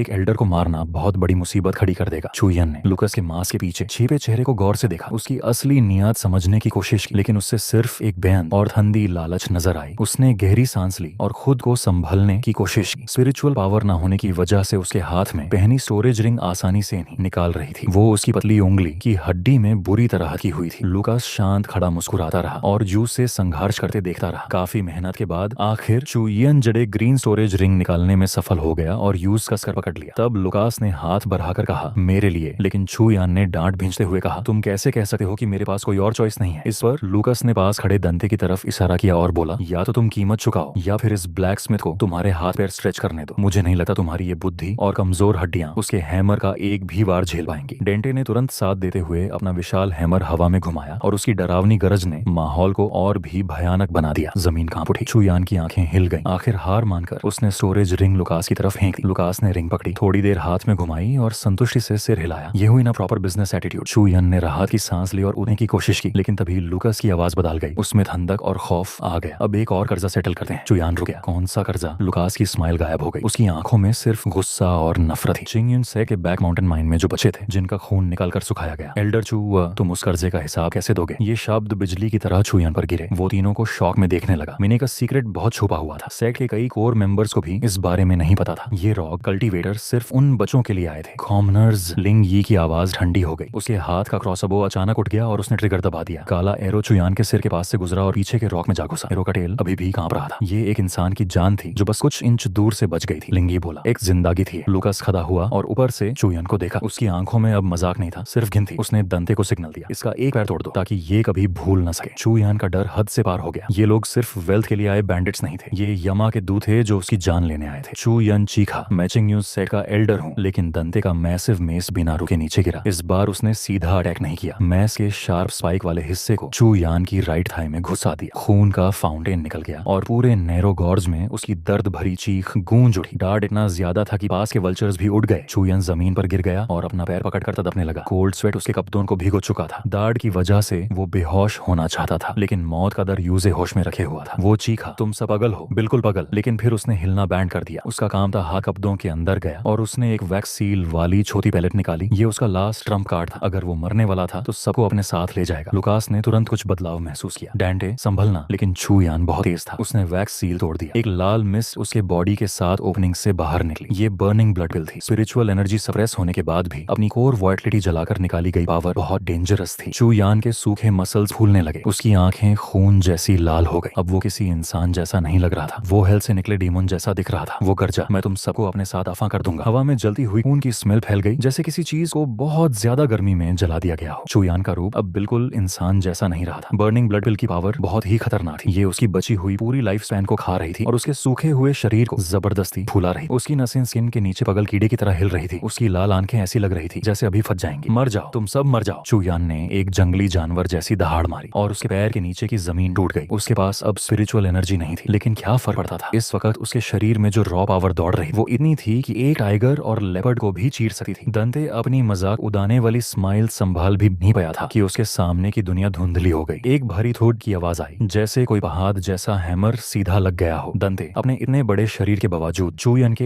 एक ही पंच से हवा में उड़ गया। उसका चेस्ट अंदर की तरफ दब गया और वो वो जोर से पाथरों के ढेर से जा टकराया। धूल का बडल उठ गया। दंते ने मुंह से खून और अंदर के टुकड़ों के साथ थूक निकाला और गुस्से में बोला, इस बूढ़े कुत्ते की पावर का अंदाजा ही गलत लगा दिया। चू यन ने दंते को उड़ते हुए देखा भी देनी। ये पंच सिर्फ रास्ता साफ करने के लिए था। बर्निंग ब्लड पिल की पावर सिर्फ कुछ ही ब्रेथ्स तक रहेगी। जब इसका इफेक्ट खत्म होगा तो यूज इन लोगों को मारने की जरूरत भी नहीं पड़ेगी। वो खुद ही एक लाश बन जाएगा। बस यूजे इस अजीब स्पिरिट सप्रेसिंग कैनियन से बाहर निकलना था। बाहर जाते ही उसकी स्पिरिचुअल एनर्जी वापस आ जाएगी और ये सब नॉर्मल लोग। वो बस उंगली के एक इशारे से इन्हें मिटा सकता था। लुकास लिफ्ट से नीचे कूदा, लेकिन चू यांग के कंधे की टक्कर से वो भी तुरंत दूर जा गिरा। हड्डी टूटने की आवाज साफ सुनाई दी। फाउंडेशन एस्टैब्लिशमेंट कल्टीवेटर का जान लगाकर लड़ना सच में भयानक था। चू यन ने देखा कि एग्जिट बस कुछ ही डजन मीटर दूर था। बाहर की रोशनी उसके लिए जिंदगी का रास्ता लग रही थी, लेकिन जैसे ही वो आखिरी लाइन पार करने वाला था, अचानक पहले से खाली पड़े पाथरों के पीछे से एक डजन से ज्यादा आदमी निकाल आए। ये लोग लूज कल्टीवेटर जैसे कपड़े पहने हुए थे। कुछ के हाथ में छोटी तलवारें थी और कुछ के पास कुछ नहीं था, लेकिन उनकी आंखों में कोई इमोशन नहीं था। न डर, न हेसिटेशन, न गुस्सा, बस एक ही ऑर्डर था, उसे रोकना। चुयान कुछ बोल भी नहीं पाया कि वो सब ज़ॉम्बी की तरह उसकी तरफ दौड़ पड़े। ये लोग जानते थे कि उनके सामने मौत खड़ी है, फिर भी नहीं रुके। चुयान का पहला पंच लगा और पहले आदमी का सर पत्थर की तरह टूट गया। खून और टुकड़े हर तरफ फैल गए, लेकिन मरने के बाद भी उसके हाथ चुयान की कमर को पकड़े रहे। फिर दूसरा आदमी आया, फिर तीसरा। एक आदमी का चेस्ट चीर दिया गया, फिर भी उसने अपने दांतों से चुयान के पैर को पकड़ लिया। दूसरे का हाथ टूट गया, लेकिन उसने अपने बचे हुए हाथ से उसका एंकल पकड़ लिया। ये अब फाइट नहीं थी, ये सिर्फ एक पगलपन, भारी कोशिश थी उसकी स्पीड रोकने की। हट जाओ, चुयान पगल की तरह वार करता गया। हर अटैक में एक जान जा रही थी, लेकिन इनकी संख्या खत्म ही नहीं हो रही थी। एक मरता तो 3 सांस के अंदर 2 और उसकी जगह आ जाते। एक कल्टीवेटर के लिए 3 ब्रेथ्स बहुत होते हैं, लेकिन अब चुयान के लिए ये मौत का काउंटडाउन बन चुका था। उसकी स्पीड धीरे धीरे कम हो रही थी। उसके पैर ऐसे लग रहे थे जैसे उनमें सिसार भर दिया गया हो। हर कदम पर कई लाशों का बोझ चिपका हुआ था। उधर कैनियन के ऊपर किसी वक्त से लुकास एक घुटने पर बैठा हुआ था। उसके हाथ में एक स्पेशल क्रॉसबो था। ये कोई मैजिकल आर्टिफैक्ट नहीं था, बल्कि एक स्टील पियर्सिंग क्रॉसबो था जो उसने WBA पवेलियन से बहुत महंगा खरीदा था। एरो के टिप पर डार्क वायलेट पॉइजन लगा हुआ था। 7 स्टेप सोल सेवरिंग पॉइजन, जिस्म कोरोसिव टॉक्सिन भी मिलाया गया था। हवा रुक गई। लुकास की सांस भी धीरे धीरे बिल्कुल शांत हो गई। उसका निशाना सीधा उस लाल खून से भरे पागल चुयान पर था। अगली जिंदगी में थोड़ा बेहतर इंसान बनना, लुकास ने धीरे से कहा। अगले ही पल बॉस स्ट्रिंग की हल्की सी आवाज हुई। एक इनविजिबल स्ट्रीक हवा को चीरते हुए कैनियन के पार निकल गई। चुयान अपना एक और पंच मारने ही वाला था कि अचानक उसके गले में ठंडी सी सेंसेशन हुई। उसका हाथ हवा में रुक गया। वो चिल्लाना चाहता था, गाली देना चाहता था, लेकिन आवाज ही नहीं निकली। सिर्फ हवा की खोखली आवाज आ रही थी। धीरे से उसने अपने गले पर हाथ रखा और वहां एक काला एरो था जो सीधा उसकी गर्दन को पार कर चुका था। उस एरो का हेड उसकी गर्दन के पीछे से बाहर निकला हुआ था और उसमें से काला खून टपक रहा था। तेज पॉइजन ने तुरंत उसकी नर्व्स को जम करना शुरू कर दिया। बर्निंग ब्लड पिल से मिली हुई पावर अब धीरे धीरे खत्म होने लगी, जैसे समुंदर की लहर वापस जा रही हो। उसकी जगह एक जबरदस्त कमजोरी और सांस घुटने का एहसास आ गया। चुयन लटखदाते हुए पीछे हटा और अपना गला पकड़ लिया। उसकी लाल आंखों की चमक धीरे धीरे गायब हो गई और उनमें सिर्फ निराशा बच गई। वो हार गया था, इसलिए नहीं कि उसकी कल्चरेशन कम थी, बल्कि इसलिए क्योंकि वो उन लोगों से हार गया था जिनके अंदर जरा भी मार्शल ऑनर नहीं था। दंते, इसे खत्म करो, इससे बोलने का कोई मौका मत देना। लुकास की ठंडी आवाज ऊपर से गूंजी। पाथरों के बीच दंते धीरे से खड़ा हुआ। उसने अपने मुंह के कोने से बहरा खून साफ किया। उसकी आंखों में फिर से वही खतरनाक जुनून चमक उठा। पिछला अटैक सच में बहुत ज्यादा पावरफुल था। उसने अपना बड़ा वॉर हैमर उठाया और धीरे धीरे घुटनों पर पड़े चुयान की तरफ बढ़ने लगा। अब तक पॉइजन पूरी तरह फैल चुका था। चुयान का पूरा शरीर हिल भी नहीं सकता था, बस उसकी आंखें थोड़ी सी घूम सकती थी और उनमें मौत का डर साफ दिख रहा था। बुढ़े पहले बहुत उछल रहे थे ना, डेंटे ने बिना किसी दया के कहा। उसके मसल्स टाइट हो गए, कमर घूमी और 1000 पाउंड का हैमर एक परफेक्ट आर्क बनाते हुए हवा में घुमा। इस बार कोई नॉर्मल थर्ड की आवाज नहीं आई, सिर्फ ऐसी आवाज आई जैसे कोई तरबूज जोर से कुचल दिया गया हो। चिंग्यून सेट का ग्रेट एल्डर चुयान, जिसने कई सालों तक आउटर सेट पर राज किया था, अपनी जिंदगी की आखिरी आवाज तक नहीं निकल पाया। उसका पूरा अपर बॉडी लाल, सेफ और काले टुकड़ों के ढेर में बदल गया। कैनियन फिर से खामोश हो गया। सिर्फ जमीन पर पड़ी कुछ लाशें अभी भी हल्का सा हिल रही थी। काम खत्म होने के बाद ईथन वहां आया। वो जमीन पर पड़ी गंदी चीजों से बचकर चला और फिर लाश के ढेर को पैर से हिला दिया। अब तो इसकी खुद की माँ भी इसे पहचान नहीं पाएगी। ईथन ने कहा, दंते तुम थोड़े ज्यादा ब्रूटल हो गए। अगर स्टोरेज रिंग टूट जाती तो। दंते ने हैमर साइड में रखा और जमीन पर बैठकर जोर जोर से सांस ली। टूटी नहीं, वो चीज बहुत ड्यूरेबल है, लेकिन उस बुद्धे का लास्ट अटैक सच में डेंजरस था। कम से कम मेरी 3 रिब्स टूट गई है। पता नहीं MC के पास कोई इंश्योरेंस है या नहीं। फिर वो खुद ही हंसा। छोड़ो, मैं कल फिर बिल्कुल ठीक हो जाऊंगा। लुकास ऊपर से नीचे कूदा और अपने कपड़ों से एक छोटी पोर्सिलेन वायल निकाली। चुयान आखिर फाउंडेशन एस्टैब्लिशमेंट कल्टीवेटर था। अगर उसकी सोल का कोई रेमनेंट या ट्रैकिंग मार्क बच गया तो प्रॉब्लम होगी, इसलिए पूरा डिस्ट्रक्शन जरूरी है। उसके बाद लाशों के ढेर पर केरोसिन डाला गया और एक जलती हुई तीली अंदर फेंकी गई। आग तुरंत भड़क उठी। काला धुआं आसमान की तरफ उठने लगा और जलते हुए मांस की स्मेल पूरी जगह फैल गई। लाशों को हटाते वक्त क्लोन्स ने सीन को भी बदलना शुरू कर दिया। ईथन ने इंजर्ड क्लोन्स को ऑर्डर दिया कि आसपास मैजिक अटैक्स के निशान और सोड मार्क्स बना दो। खून को अलग अलग जगह गिराकर ऐसा दिखाया गया जैसे यहाँ एक भयानक फाइट हुई हो। एक बड़े पाथर पर 2 बड़े अटैक मार्क्स बनाए गए। सब कुछ ऐसा सेट किया गया जैसे रोग कल्टीवेटर्स के बीच एक जानलेवा बैटल हुई हो। गिर हुए क्लोन्स की बॉडीज को भी इस तरह अरेंज किया गया कि ये एक दूसरे को मारने वाली फाइट लगे। उनके चेहरे भी डिस्ट्रॉय कर दिए गए ताकि उनकी सेम अपीयरेंस का राज न खुले। पूरा काम इतनी स्मूथली हुआ जैसे ये लोग पहले से 100 टाइम्स प्रैक्टिस कर चुके हो। जब आग आखिर में बुझ गई तो राह के बीच एक जड़े ग्रीन स्टोरेज रिंग चमक रही। दंते ने रिंग उठाई, बिना किसी हेसिटेशन के अपने कब्जों से साफ की और लूकस को दे दी। लूकस ने बस एक इशारा किया। बाकी क्लोन्स इंजर्ड लोगों को संभालते हुए कैनियन के हिडन टनल्स में चले गए और कुछ ही देर में गायब हो गए। पीछे सिर्फ एक खौफनाक बैटलफील्ड का सीन रह गया जिसे देखकर आने वाले लोग बस अंदाजा लगा सकते थे कि यहाँ कितनी भयानक फाइट हुई होगी। उधर किंगशान टाउन के अंडरग्राउंड पैलेस में मैं लाइट कर्टन से आखिरी सीन देख रहा था। मेरी टाइट हुई नर्व्स आखिर ढीली पड़ गई। मैं ग्रैंड मास्टर चेयर पर पीछे गिर गया और एक लंबी सांस छोड़ी। सक्सेस। ये बैटल देखने में आसान जीत लग रही, लेकिन असल में हर स्टेप जानलेवा था। अगर छुयन थोड़ा और स्मार्ट होता, अगर वो शुरू से अपनी जान की परवाह किए बिना अटैक करता, अगर बर्निंग ब्लड पिल का इफेक्ट बस थोड़ा और ज्यादा चलता, या अगर मैं 10 से ज्यादा क्लोन सैक्रिफाइस ना करता, तो रिजल्ट बिल्कुल अलग हो सकता था। सब कुछ एक ही चीज पर डिपेंड करता था, रॉ स्ट्रेंथ कमी। मैं हल्का सा हंसा। रिस्क जितना बड़ा होता है, रिवॉर्ड भी उतना ही बड़ा मिलता है। आखिर ये late stage foundation establishment cultivator की storage ring, white light flash हुई और जेड एक ग्रीन रिंग जिसमें अभी भी हल्की गर्मा थी, मेरे सामने टेबल पर आ गई। ये सिस्टम का क्रॉस डायमेंशनल टेलीपोर्टेशन फंक्शन था। एंशिएंट इमॉर्टल रूइंस जैसे दूर जगह से भी ये चीजें मेरे पास ला सकता था। मैंने अपनी डिवाइन सेंस रिंग के अंदर भेजी। चुयांग का स्पिरिचुअल इम्प्रिंट अभी भी था, लेकिन डेड आदमी की एनर्जी उसकी मौत के साथ ही कमजोर हो जाती है। वो इम्प्रिंट एक पटले का गाज जैसा था। मैंने हल्का सा फोर्स लगाया और वो तुरंत टूट गया। अगले ही पल रिंग के अंदर का सारा सामान टेबल पर बारिश की तरह गिरने लगा। सबसे पहले मेरी नजर एक बड़े बिल पर पड़ी। स्पिरिट स्टोन्स का पहाड़। 80,000 लो ग्रेड स्पिरिट स्टोन्स और 30,000 मिड ग्रेड स्पिरिट स्टोन्स मेरे आंखों के सामने जैसे स्पिरिट स्टोन्स ही घूमने लगे। चुयान सच में आउटर सेक्ट एल्डर के लाया था, और जब इसमें रूइन से मिले उसके ट्रेजर्स भी ऐड हुए तो ये पूरा एक बड़ा जैकपॉट बन गया। स्पिरिट स्टोन्स के अलावा डजन से ज्यादा एलिक्सर बॉटल्स थी, मोस्टली ची रिकवरी पिल्स, हीलिंग पिल्स और कल्चरेशन स्पीड बढ़ाने वाली प्रेशियस मेडिसिन। 3 धर्म आर्टिफैक्ट्स भी थे, एक हाई ग्रेड धर्म स्वॉर्ड, एक डिफेंसिव शील्ड और एक डैमेज छोटी बेल। फिर मुझे एक पुरानी येलो सिल्क वाली बुक मिली। ये चुयान की मेन कल्चरेशन टेक्निक थी। टॉप सेक्ट की टेक्निक जितनी पावरफुल नहीं थी, लेकिन इसका फायदा स्टेबिलिटी था। इसमें एक सीक्रेट लॉन्गिविटी टेक्निक भी थी। अगर किसी क्लोन को ये प्रैक्टिस करवा दूं और बाद मैं यूज मेडिसिन कल्टीवेट करने या शील्ड की तरह यूज करूं तो काफी यूजफुल होगा। मैंने यूज साइड में रख दिया और सर्च कंटिन्यू की। तभी एक शीप इन पार्चमेंट ने मेरा ध्यान खींच लिया। मैप पर कई रेड मार्क्स बने थे। सबसे बड़े मार्क के पास बहुत छोटे लेटर्स में लिखा था golden fruit foundation, golden core opportunity. मेरा दिल एक पल के लिए रुक गया। ये ही वो चीज थी जिसके लिए चुयान अपनी जान रिस्क में डालकर रूइन में आया था। इसके साथ मेरा गोल्डन कोर का रास्ता अब सिक्योर हो सकता है। मैं आइटम्स पैक करने वाला था कि मेरी उंगली एक कोने में रखी एक अजीब सी बीड से टकरा गई। वो बीड काली थी, बिल्कुल इंक की तरह। उसकी सरफेस डल थी और उसमें कई छोटी क्रैक्स थी। देखने में बस एक सस्ती ग्लास मार्बल जैसी लग रही थी, लेकिन जैसे ही मेरी उंगली उससे टच हुई, जो सिस्टम अब तक चुप था अचानक एक ब्राइट नोटिफिकेशन के साथ एक्टिवेट हो गया। अलर्ट, हाई एनर्जी डिमेंशन से स्पेशियल फ्लक्चुएशन डिटेक्ट हुई। नेम स्मॉल 1000 वर्ल्ड का remnant nucleus, grade special upgradable. Description एक कोलैप्स, स्मॉल 1000 वर्ल्ड की बची हुई फाइनल एसेंस। दुनिया डिस्ट्रॉय हो चुकी है, लेकिन उसके अंदर का स्पेस और बेसिक लॉज अभी भी पूरी तरह खत्म नहीं हुए हैं। रिस्टोर करने के बाद ये होस्ट ओन्ड स्मॉल 1000 वर्ल्ड के रूप में काम करेगा। रेस्टोरेशन के लिए 20,000 मिड ग्रेड स्पिरिट स्टोन्स की एक्टिवेशन एनर्जी जरूरी है। सिस्टम की नोटिफिकेशन देखते ही मैं कुछ पल के लिए बिल्कुल चुप रह गया। 20,000 मिड ग्रेड स्पिरिट स्टोन्स, ये कॉस्ट सच में बहुत ज्यादा थी। अभी जो 30,000 मिड ग्रेड स्पिरिट स्टोन्स मिले थे वो मेरे हाथ में आए भी नहीं थे, और अब उनका ज्यादा हिस्सा तुरंत खर्च होने वाला था। अभी मेरे लिए 20,000 मिड ग्रेड स्पिरिट स्टोन्स का मतलब था एक पूरी आर्मी ऑफ जी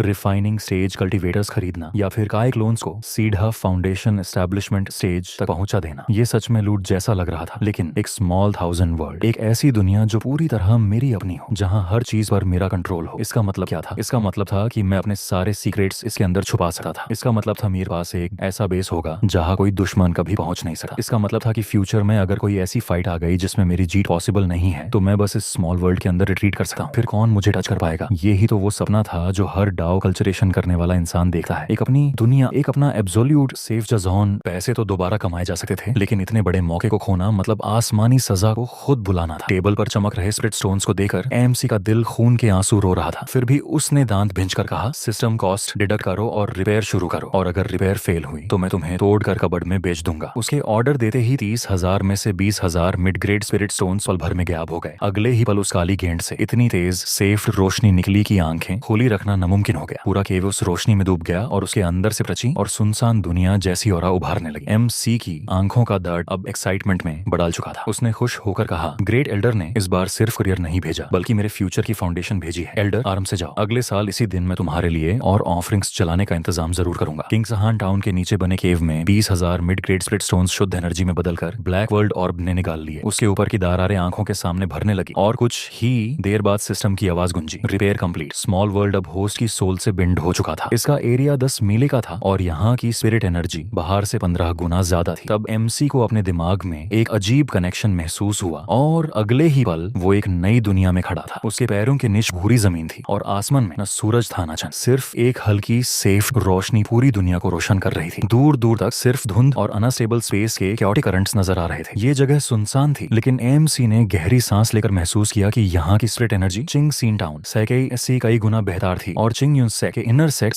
से भी ज्यादा पीछे नहीं थी। सबसे बड़ी बात, ये जगह बिल्कुल सेफ थी, इसीलिए उसने बिना ज्यादा सोचे इसका नाम हेवनली कोर्ट रख दिया। इसके बाद उसने अपना ध्यान सिस्टम इंटरफेस पर लगाया। इस वक्त एंशिएंट रूइंस का सेंट्रल एरिया एक हरा भरा बेसिन बन चुका था। बीच में एक खाली कुआं था और उसके पास आधे आदमी जितना ऊंचा एक छोटा सा पेड़ खड़ा था। उसके पाटे सुनहरे थे और उसकी शाखों से 3 मुट्ठी के साइज के फल लटक रहे थे। इन फलों के अंदर से तलवों के टकराने जैसी आवाजें आ रही। ये गोल्डन कोर फ्रूट थे। एक फल गोल्डन कोर बनने का चांस 30% तक बढ़ा सकता था और 3 फल मेल जाए टू एक सुअर को भी गोल्डन कोर स्टेज तक पहुंचाया जा सकता था। लेकिन जहां हेवनली ट्रेजर्स होते हैं वहां उनके रखवाले भी होते हैं। पेड़ के पास एक बहुत बड़ा शेर लेटा हुआ था जिसका पूरा शरीर बैंगनी बालों से ढका हुआ था। हर सांस के साथ उसकी नाक से बिजली की चिंगरियां निकाल रही थी और जमीन को जलाकर काले गड्ढे बना रही थी। ये भी second year demonic beast violet lightning frenzy lion था जिसकी ताकत फाउंडेशन एस्टैब्लिशमेंट ग्रेट सर्कल के बराबर थी। उसकी बॉडी और लाइटनिंग पावर्स की वजह से सीधा मुकाबला करना बहुत महंगा पड़ा। दंते घास में छुपा हुआ था। लुकास पेड़ की शाख पर बैठकर चुयन से मिली। हाई ग्रेड धर्मा सोड पगड़े अटैक एंगल देख रहा था और लिन एक पत्थर के पीछे छुकर उसकी कमजोरी एनालाइज कर रहा था। उसने धीरे से कहा, इसके गले के निश का सेफ हिस्सा और आंखें सबसे कमजोर है और हर तीसरी सांस के बाद इसकी पूंछ एक बार हिलती है, वही इसका ब्लाइंड स्पॉट है। दंते ने पूछा, कैसे अटैक करे? लिन ने अपने ना होने वाले चश्मे को ठीक करने का नाता करते हुए पुराना रूल बता। दंते, तुम डैमेज टैंक करोगे, लुकास तुम इसकी आंखें बर्बाद करोगे, बाकी सब सीधा चार्ज करेंगे। अगर मर भी गए तो कोई प्रॉब्लम नहीं, कल सब फिर से जिंदा हो जाओगे, चाहे जान चली जाए, गोल्डन कोर फ्रूट लेना ही होगा। अटैक ऑर्डर मिलते ही दांते ने सीधा चार्ज करने के बजाय चक्की के पत्थर जितना बड़ा बोल्डर उठाया और पूरी ताकत से शेर की तरफ फेंक दिया। पत्थर हवा को चीरते हुए गया और वायलेट लाइटनिंग फ्रेंजी लायन तुरंत जग गया। उसने एक पंजे से पत्थर को तोफू की तरह तोड़ दिया, लेकिन वो सिर्फ ध्यान भटकाने के लिए था। अगले ही पल दंते वॉरहैमर लेकर उसके सामने पहुंच गया। गुस्से में शेर ने मुंह से बाजू जितनी मोटी बिजली छोड़ी। दांते ने न बचने की कोशिश की और ना ही साइड हुआ। उसने वो अटैक सीधा अपनी छाती पर झेला। बिजली ने उसका मांस जला दिया और उसके सीने में बड़ा सकला घाव बन गया। उसके हाथ से वॉरहैमर छूट गया, लेकिन उसकी रफ्तार नहीं रुकी। वो सीधा शेर की पिछली टांग से चिपक गया और जोर से गर्जा पकड़ लिया। अपनी पूरी ताकत लगाकर वो शेर को नीचे खींचने लगा। शेर उससे काटने के लिए पलता ही था कि ऊपर पेट से लुकास नीचे गिरा और पॉइजन पाउडर, मिर्ची और चूने का मिक्सचर सीधा उसकी आंखों में फेंक दिया। शेर ने इंस्टिंक्ट से आंखें बैंड की, लेकिन तब तक लुकास की स्पिरिट स्वॉर्ड उसकी पलकों को छेद चुकी थी। दर्द से पागल होकर शेर ने अपने शरीर के चारों तरफ बिजली का तूफान खड़ा कर दिया। लुकास का शरीर बिजली से कांपने लगा और उसके बाल खड़े हो गए, लेकिन फिर भी उसने बचा हुआ। जहर का पैकेट सीधा शेर के मुंह में घुसा दिया और हंसकर बोला, ये छोटा सा गिफ्ट एंजॉय करो। उसी वक्त 7वें ची रिफाइनिंग लेयर के दर्जनों क्लोन्स जंगल से निकले और बिना अपनी जान की परवाह किए शेर के पैरों, पूंछ और गाले से चिपक गए। बिजली उनके शरीर को जला रही। कुछ क्लोन्स कोयले में बदल गए, कुछ एक ही पंजे में मांस के ढेर बन गए, लेकिन हर मरने वाले क्लोन की जगह तो और आ जाते। जब तक उनमें एक सांस बाकी होती, चाहे आधा शरीर ही क्यों ना बचा हो, वो अपने दांतों से शेर के मांस को पकड़कर लटके रहते। ऐसा पागलपन भरा अटैक देखकर गोल्डन कोर कल्टीवेटर का भी सर सुन हो जाता। सिर्फ 5 सांसों के अंदर शेर के पूरे शरीर पर क्लोन्स लटक रहे थे और हर हरकत के साथ यूज से हजारों जीन का वजन खींचना पड़ रहा था। इसी वक्त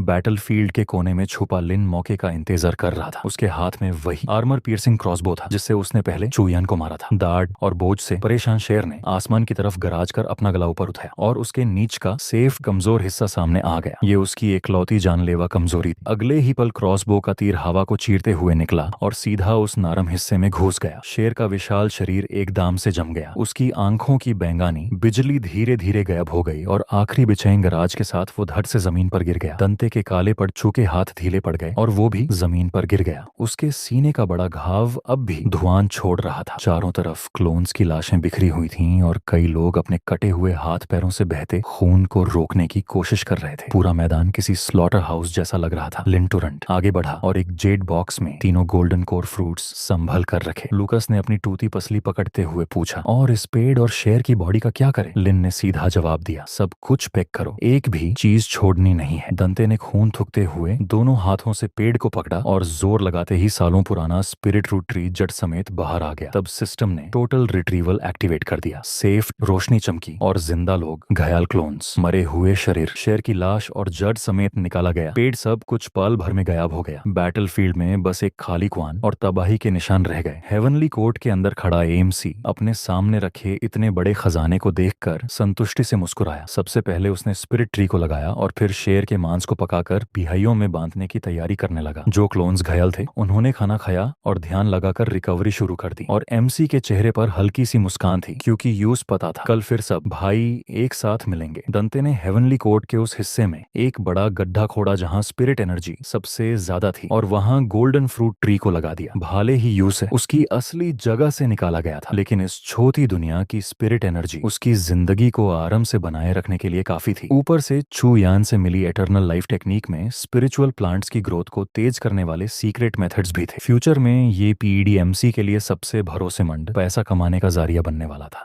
जब लुकस अगली दवात के लिए बीस्ट का मीट पकाने की तैयारी कर रहा था, तब एमसी को एक और ज्यादा जरूरी काम याद आया। वो जमीन पर बैठ गया और सिस्टम इंटरफेस खोल लिया। अब गोल्डन फ्रूट ट्री मिल चुका था, इसलिए उसकी सबसे बड़ी कमजोरी सिर्फ कल्चरेशन रियलम और टेक्निक्स थी। सारे क्लोन्स ची रिफाइनिंग के पीक पर पहुंच चुके थे और कुछ तो फाउंडेशन एस्टेब्लिशमेंट को भी छू चुके थे, लेकिन ये सब सिर्फ रिसोर्सेज के जोर पर हुआ था। अगर उसे एक हाई क्वालिटी गोल्डन कोर या शायद लेजेंडरी परफेक्ट गोल्डन कोर बनाना था, तो सिर्फ फलों के भरोसे रहना काफी नहीं था। उसे एक टॉप टियर कल्चरेशन मैनुअल चाहिए था। तब एएमसी ने सिस्टम से क्लोन नंबर 972 को एक्सचेंज किया और जो क्लोन्स अब तक रिवाइव नहीं हुए थे उन्हें भी मिलाकर टोटल गिनती को 900 से ऊपर पहुंचा दिया। अगले ही पल हेवनली कोर्ट चमकदार सेफ रोशनी से भर गया और अलग अलग चेहरों वाले 900 से ज्यादा क्लोन्स हवा में से उभर आए। उन्हें देखकर एमसी को लगा कि सिस्टम धीरे धीरे परफेक्ट हो रहा था। पहले वाले क्लोन्स तो चलती फिरती लाशें जैसे थे और उनके चेहरे तक उसे खुद बनाना पड़ते थे। फिर उसने बिना हिचक ऑन एयर कर दिया, सबको परफेक्ट अर्ली फाउंडेशन एस्टेब्लिशमेंट तक अपग्रेड करो। ये कोई छोटा काम नहीं था, इसके लिए बहुत बड़े रिसोर्सेज की जरूरत थी। खुशकिस्मती से स्पिरिट स्टोन माइंस पहले ही खाली कर लिए गए थे और चू यान की पर्सनल सेविंग्स भी काफी थी। लेकिन जब सिस्टम ने बताया कि टोटल 3,50,000 स्पिरिट स्टोन्स लगेंगे, तो एमसी के हाथ तक कांप गए। कुछ देर पहले ही वो मिलियनेयर था और अब एक उंगली दबाते एची लाख भाग फेयर से गरीब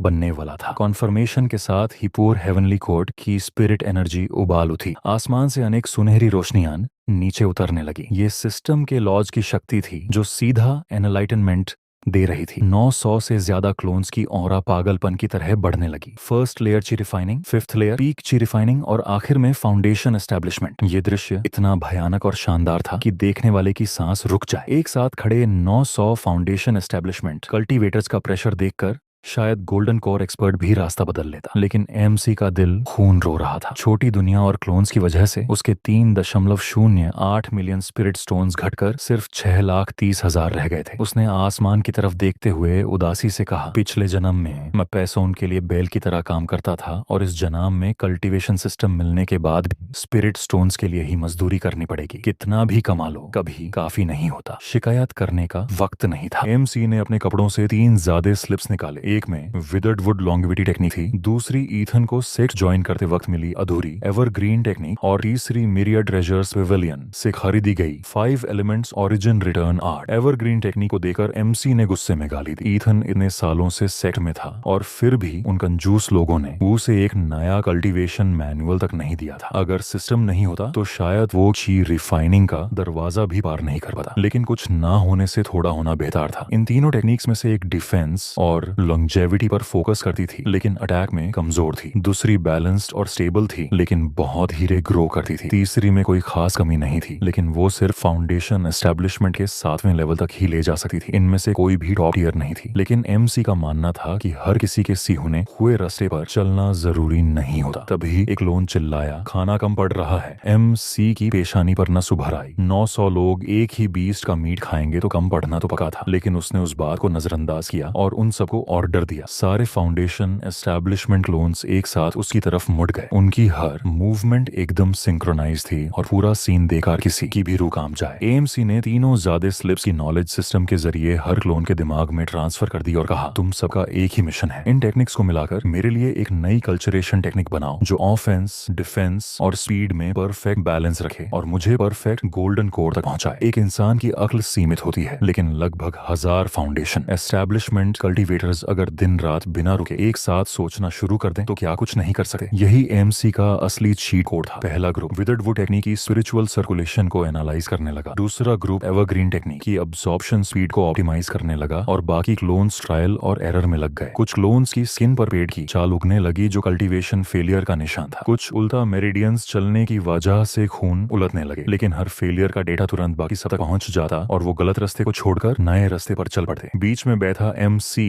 ये सब देखकर मुस्कुराने लगा। अगर ये टेक्निक सक्सेसफुल हो गई और उसके साथ 3 गोल्डन कोर फ्रूट्स मिल गए तो उसका गोल्डन कोर का रास्ता इतिहास में सबसे अनोखा होगा। लेकिन उससे पहले उसने ईथन के पर्सपेक्टिव को देखा। चिंग युन से के अंदर उसका ये आखिरी मोहरा था। एमसी धीरे से बोला, ईथन अब तुम्हारे स्टेज पर आने का वक्त आ गया है। चिंग युन से के गेट पर खून जैसा लाल सूरज ढल रहा था और काले कौवे चिल्ला रहे थे। गेट पर खड़े डिसाइपल्स जमहे ले रहे थे कि तभी उन्होंने 2 पहाड़ी रास्ते से एक खून से लथपथ आदमी को रेंगते हुए आते देखा। हाँ, वो चल नहीं रहा था, सच में रेंग रहा था। उसके कपड़े फट चुके थे और एक पैर अजीब तरह से टेढ़ा हो चुका था। हर बार आगे बढ़ने पर पत्थर की सीढ़ियों पर खून की लकीर छूट रही थी। फिर भी उसका हाथ आधी टूटी तलवार को मजबूती से पकड़े हुआ था और वो कुछ समझ न आने वाले शब्द बोल रहा था। गेट के डिसाइपल ने ध्यान से देखा और दारा हुआ चिल्लाया, ये सीनियर ब्रदर ईथन है। तुरंत लॉ एनफोर्समेंट हॉल को खबर भेजी गई। कुछ देर बाद पूरे हॉल का माहौल भारी हो चुका था। इनर सेक्ट एल्डर्स और सेक्ट मास्टर गंभीर चेहरे के साथ बैठे हुए थे। बीच में ईथन स्ट्रेचर पर पाटा था। पिल मास्टर ने यूज से इतनी पटियान लपेट दी थी कि वो मम्मी जैसा लग रहा था। लॉ एनफोर्समेंट हॉल के हेड ने कड़क आवाज में पूछा, होश आ गया? तब ईथन अचानक किसी बुरे सपने से जगने वाले इंसान की तरह कानपू था। अपनी पहचानी जगह को देखकर खुश होने के बजाय वो फूट फूट कर रोने लगा। उसकी रूह हिला देने वाली चीखों ने सेक्ट मास्टर और ग्रेट एल्डर्स तक के दिल हिला दिए। रोते हुए ईथन स्ट्रेचर से नीचे गिरने की कोशिश करते हुए बोला, ग्रेट एल्डर मर गए। उसके चेहरे पर इतनी वफादारी और दुख था कि सबसे सख्त लॉ एनफोर्समेंट डिसिप्लिन का भी दिल पिघल जाए। सेक्ट मास्टर ने टेबल पर हाथ मारकर पूछा, ये सब क्या बकवास है? Great Elder foundation establishment great perfection में थे और उनके पास सेक के आर्टिफैक्ट्स भी थे। वो किसी आउटर रूइन में कैसे मर सकते हैं? ईथन ने आंसू छो और नाक साफ करते हुए अपने कपदोन में से एक जाला हुआ और बदबू से भरा काला कपड़ा निकाला। वो छुयान के कपड़ों का टुकड़ा था जिस पर सूखा हुआ काला खून लगा हुआ था। ईथन की आंखें अभी भी दर्द से कांप रही थी। वो हकलाते हुए बोला, ये एक अम्बुश था, पूरा का पूरा अम्बुश। रूइंस में घुसते ही हम पर तासियन बैंग नाम के दकुओं ने हमला कर दिया। वो आम रॉग कल्टीवेटर्स नहीं थे। वो ट्रेंड परफेक्टली कोऑर्डिनेटेड थे और उनके पास एक अजीब फॉर्मेशन भी थी। ये नाम सुनकर एल्डर्स एक दूसरे की तरफ देखने लगे। नाम सुनने में तो किसी छोटे मोटे गैंग जैसा लग रहा था, लेकिन कल्टीवेशन की दुनिया में हर तरह की पगल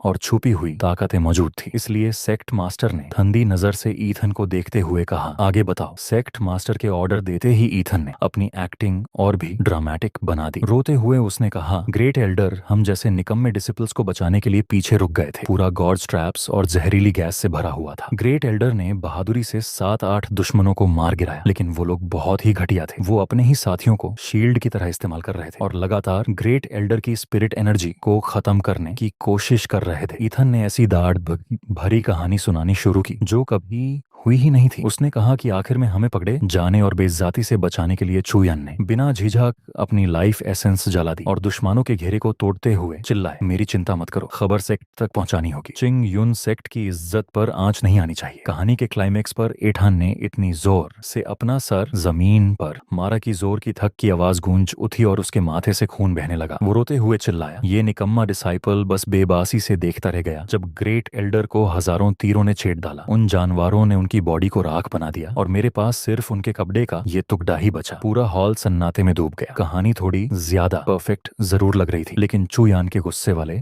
और डिसिपल्स को बचाने वाले स्वभाव को देखते हुए सबको ये बात मानने लायक लगी। सबसे जरूरी बात ये थी कि ईथन जो कपड़े का टुकड़ा लाया था उस पर वाकई चुयान की स्पिरिट एनर्जी का निशान मौजूद था और क्योंकि चुयान मर चुका था, सच का पता लगाने वाला कोई बचा ही नहीं था। लॉ एनफोर्समेंट हॉल के हेड ने गहरी सोच में भवेंसी कुड़ ली। असल में उन्हें सच से ज्यादा सेक्ट की इज्जत की चिंता थी। अगर ये बात बाहर फैलती कि चिंग युन सेक्ट का ग्रेट एल्डर लूट और मर्डर करते हुए किसी शिकार के हाथ मर गया तो सेक्ट की इज्जत मिट्टी में मिल जाती। लेकिन अगर यूज डिसाइपल्स को बचाते हुए किसी बुरी ताकत से लड़ते लड़ते शहीद दिखाया जाए तो कहानी बिल्कुल अलग हो जाती। काफी देर की खामोशी के बाद एक इनर सेक्ट एल्डर ने गहरी सांस लेकर कहा, लगता है जूनियर ब्रदर चू ने वाकई सेक्ट के लिए अपनी जान दे दी। लॉ एनफोर्समेंट हॉल के हेड की आंखों में ठंडी चमक उभरी। एक्सप्लोडिंग हेवंस फैक्शन, बहुत अच्छा। अगर कहानी यही है तो दुश्मनी भी निभानी पड़ेगी। ऑर्डर जारी करो। एक्सप्लोडिंग हेवंस फैक्शन के बचे हुए लोगों पर बाउंटी रखी जाती है। जो भी कोई जानकारी देगा उसे 1000 स्प्रिट स्टोन्स मिलेंगे। एडमिनिस्ट्रेटिव काम खत्म होते ही सबकी नजर एक लाउड जिंदा बचे ईथन पर टिक गई। एक एल्डर ने धीरे से कहा, यह लड़का मौत के मैदान से जिंदा वापस आ गया और इसकी वफादारी भी लाजवाब है। आउटर सेक्ट में अभी अफरा तफरी मची हुई है, इसलिए इसे एक मिसाल बनाना सही रहेगा। एथन कमजोर आवाज में आगे बढ़ा। लॉ एनफोर्समेंट हॉल के हेड ने एक ब्रॉन्ज टोकन उसकी तरफ उछाल दिया। उस पर एनफोर्समेंट का सिंबल बना हुआ था। ग्रेट एल्डर मर चुके हैं। आउटर सेक्ट एक दिन भी लीडर के बिना नहीं रह सकता। तुम आउटर सेक्ट के काम से वाकिफ हो,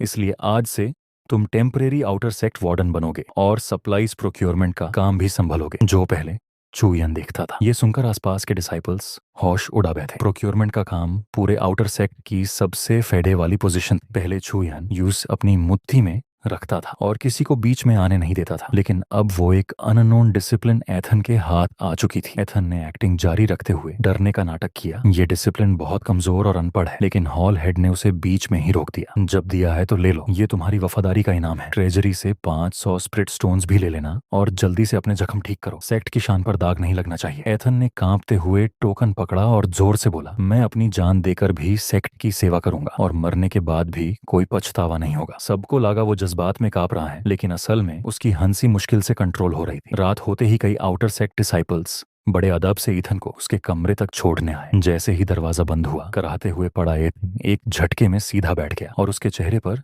दर्द की जगह एक चालाक मुस्कान आ गई। उसने हंसते हुए कहा, बॉस, मेरी परफॉर्मेंस को कितने पॉइंट्स दोगे? हेवनली कोर्ट में बैठा एमसी स्क्रीन को देखकर अंगूठा दिखाते हुए बोला, 99 पॉइंट्स। 1 पॉइंट इसलिए काट रहा हूं ताकि तुम घमंड में न बन जाओ। अब काम पर लग जाओ। ऑर्डर मिलते ही ईथन ने अपने जख्म तक ठीक करने की परवाह नहीं की और नया डीकॉन टोकन उठाकर काम में लग गया। उस रात अपनी गंभीर चोटों के बावजूद ईथन ने चुपके से चू यन के पुराने एसोसिएट्स से मुलाकात की। इनमें चिंग शान टाउन का सबसे बड़ा हब मर्चेंट, एक ब्लैक मार्केट स्मगलर और कई रॉग कल्टीवेटर्स के लीडर्स शामिल थे जो पहले चू यान के लिए काम करते थे। एक अंधेरी सीक्रेट सी हंबर के अंदार मोमबत्ती की रोशनी हल्की हल्की झिलमिला रही थी। एल्डर चू अब इस दुनिया में नहीं रहा। ईथन की बात सुनते ही एक मोटे और डरावने चेहरे वाला रोग कल्टीवेटर अपने डैगर से खेलते हुए बोला, और हमारे पुराने लेजर्स का क्या होगा? उसकी नज़र साफ बता रही थी कि चू यन के मरने के बाद वो पुराने ट्रिब्यूट पेमेंट्स देने का कोई इरादा नहीं रखता। ईथन प्रिसाइडिंग चेयर पर शांति से बैठा चाय की चुस्की ले रहा था। उसने कोई जवाब नहीं दिया, बस अपनी उंगली से टेबल पर हल्की टैपिंग करता रहा। तभी बाहर से कुछ भारी आवाजें सुनाई दी और अगले ही पल दो पिटते हुए गार्ड्स को कमरे के अंदर फेंक दिया गया। ये वही लोग थे जो एंट्रेंस की रखवाली कर रहे थे। अंधेरे से एक विशाल आदमी बाहर निकला जिसके हाथ में खून से लगा हुआ बड़ा हैमर था। ये डेंटे था जिसे एमसी ने कुछ समय के लिए ईथन के साथ असाइन किया था। ईथन ने अपना टी कप नीचे रखा और मुस्कुराते हुए बोला, अब चलिए लेडर्स दोबारा कैलकुलेट करते हैं। एल्डर चू अब सिर्फ बिता हुआ कल है। आज से आउटर सेक्ट के सारे अंडरग्राउंड अफेयर्स मेरे जुरिस्डिक्शन में आते हैं। रूल्स वही रहेंगे, लेकिन अब मैं सिर्फ 70% लूंगा। बाकी 30% आप सब जेंटलमैन अपनी टी मनी समझकर रख सकते हैं। ये एक क्लासिक स्टिक और कैरेट स्ट्रैटेजी थी। सबके लीडर्स ने जमीन पर पड़े अपने आदमियों और डेंटे के खून लगे हैमर को देखा। उन्होंने तुरंत हालत समझ ली। अगले ही पल उनके चेहरे पर जबरदस्ती की मुस्कान आ गई। डेकन फैन वाकई बहुत जेनरस है। आज से हम सब डेकन फैन के ऑर्डर्स फॉलो करेंगे। इसी तरह उस रात चिंग युन सेक्ट के आउटर सेक्ट का पूरा अंडरग्राउंड नेटवर्क चुपचाप नए मालिक की कंट्रोल में आए गाया। 3 दिन बाद स्मॉल वर्ल्ड के अंदर बैठा एमसी सिस्टम इंटरफेस पर बढ़ते हुए नंबर्स देखकर मुस्कुराया। स्मॉल वर्ल्ड की रिपेयर्स और अवतार अपग्रेड की वजह से जो बैलेंस लगभग खत्म हो गया था, वो अब तेजी से रिकवर हो रहा था। चुयन के ब्लैक मार्केट ऑपरेशन से जब्त किए गए प्राइवेट फंड्स और म्यूटेंट फ्लोरा का इस्तेमाल करके सप्लाईज बेचने से मिलने वाले भारी प्रॉफिट्स ने कमाल कर दिया था। हमारी current balance 850 low grade spirit stones तक पहुंच चुकी है और इसमें सिर्फ 3 दिन लगे हैं। एमसी के चेहरे पर खुशी साफ दिख रही थी। आखिर मोनोपोली जैसी दौलत का मुकाबला कोई नहीं कर सकता। सीधी लूटमार से पैसा जरूर मिलता है, लेकिन कॉमर्स से होने वाला प्रॉफिट उससे कई गुना ज्यादा होता है। एमसी ने गहरी सांस छोड़ी और अभी अभी पके हुए स्पिरिट फ्रूट को आराम से मुंह में डाल लिया। लेकिन इतनी दौलत और क्लोन आर्मी के सहारे तक स्टेबल होने के बाद भी वो बिल्कुल संतुष्ट नहीं था, क्योंकि असली खजाना पैसे से नहीं मिलता था। असली चीजें थी ऊंची कल्टीवेशन टेक्निक्स, रेयर फॉर्मेशंस और इस दुनिया के गहरे राज जो सिर्फ सेक्ट के सबसे कोर एरियाज में छुपे हुए थे। एमसी की नजर मैप पर बने उस एक्स के निशान पर टिक गई। तभी डेंटे की खुश आवाज सुनाई दी, बॉस, इथान अभी अभी बहुत सस्ते में स्पिरिचुअल हर्ब्स का एक बैच लेकर आया है और अभी बड़े मजे से स्पिरिट स्टोन्स गिन रहा है। एमसी मुस्कुराया और बोला, जिनाना बैंड करवा दो, आज रात हमारे पास एक बहुत बड़ा मिशन है। अगले ही पाल उसके पीछे धुन घूमने लगी और 999 क्लोन्स, जो सब फाउंडेशन एस्टेब्लिशमेंट के 7वें लेवल पर पहुंच चुके थे, एकदम परफेक्ट फॉर्मेशन में खड़े हो गए। कई दिनों की मेहनत और कैलकुलेशंस के बाद भले ही उन्होंने अभी तक गोल्डन कोर अचीव नहीं किया था, लेकिन उनकी ऑरा पहले से कहीं ज्यादा रिफाइंड और पावरफुल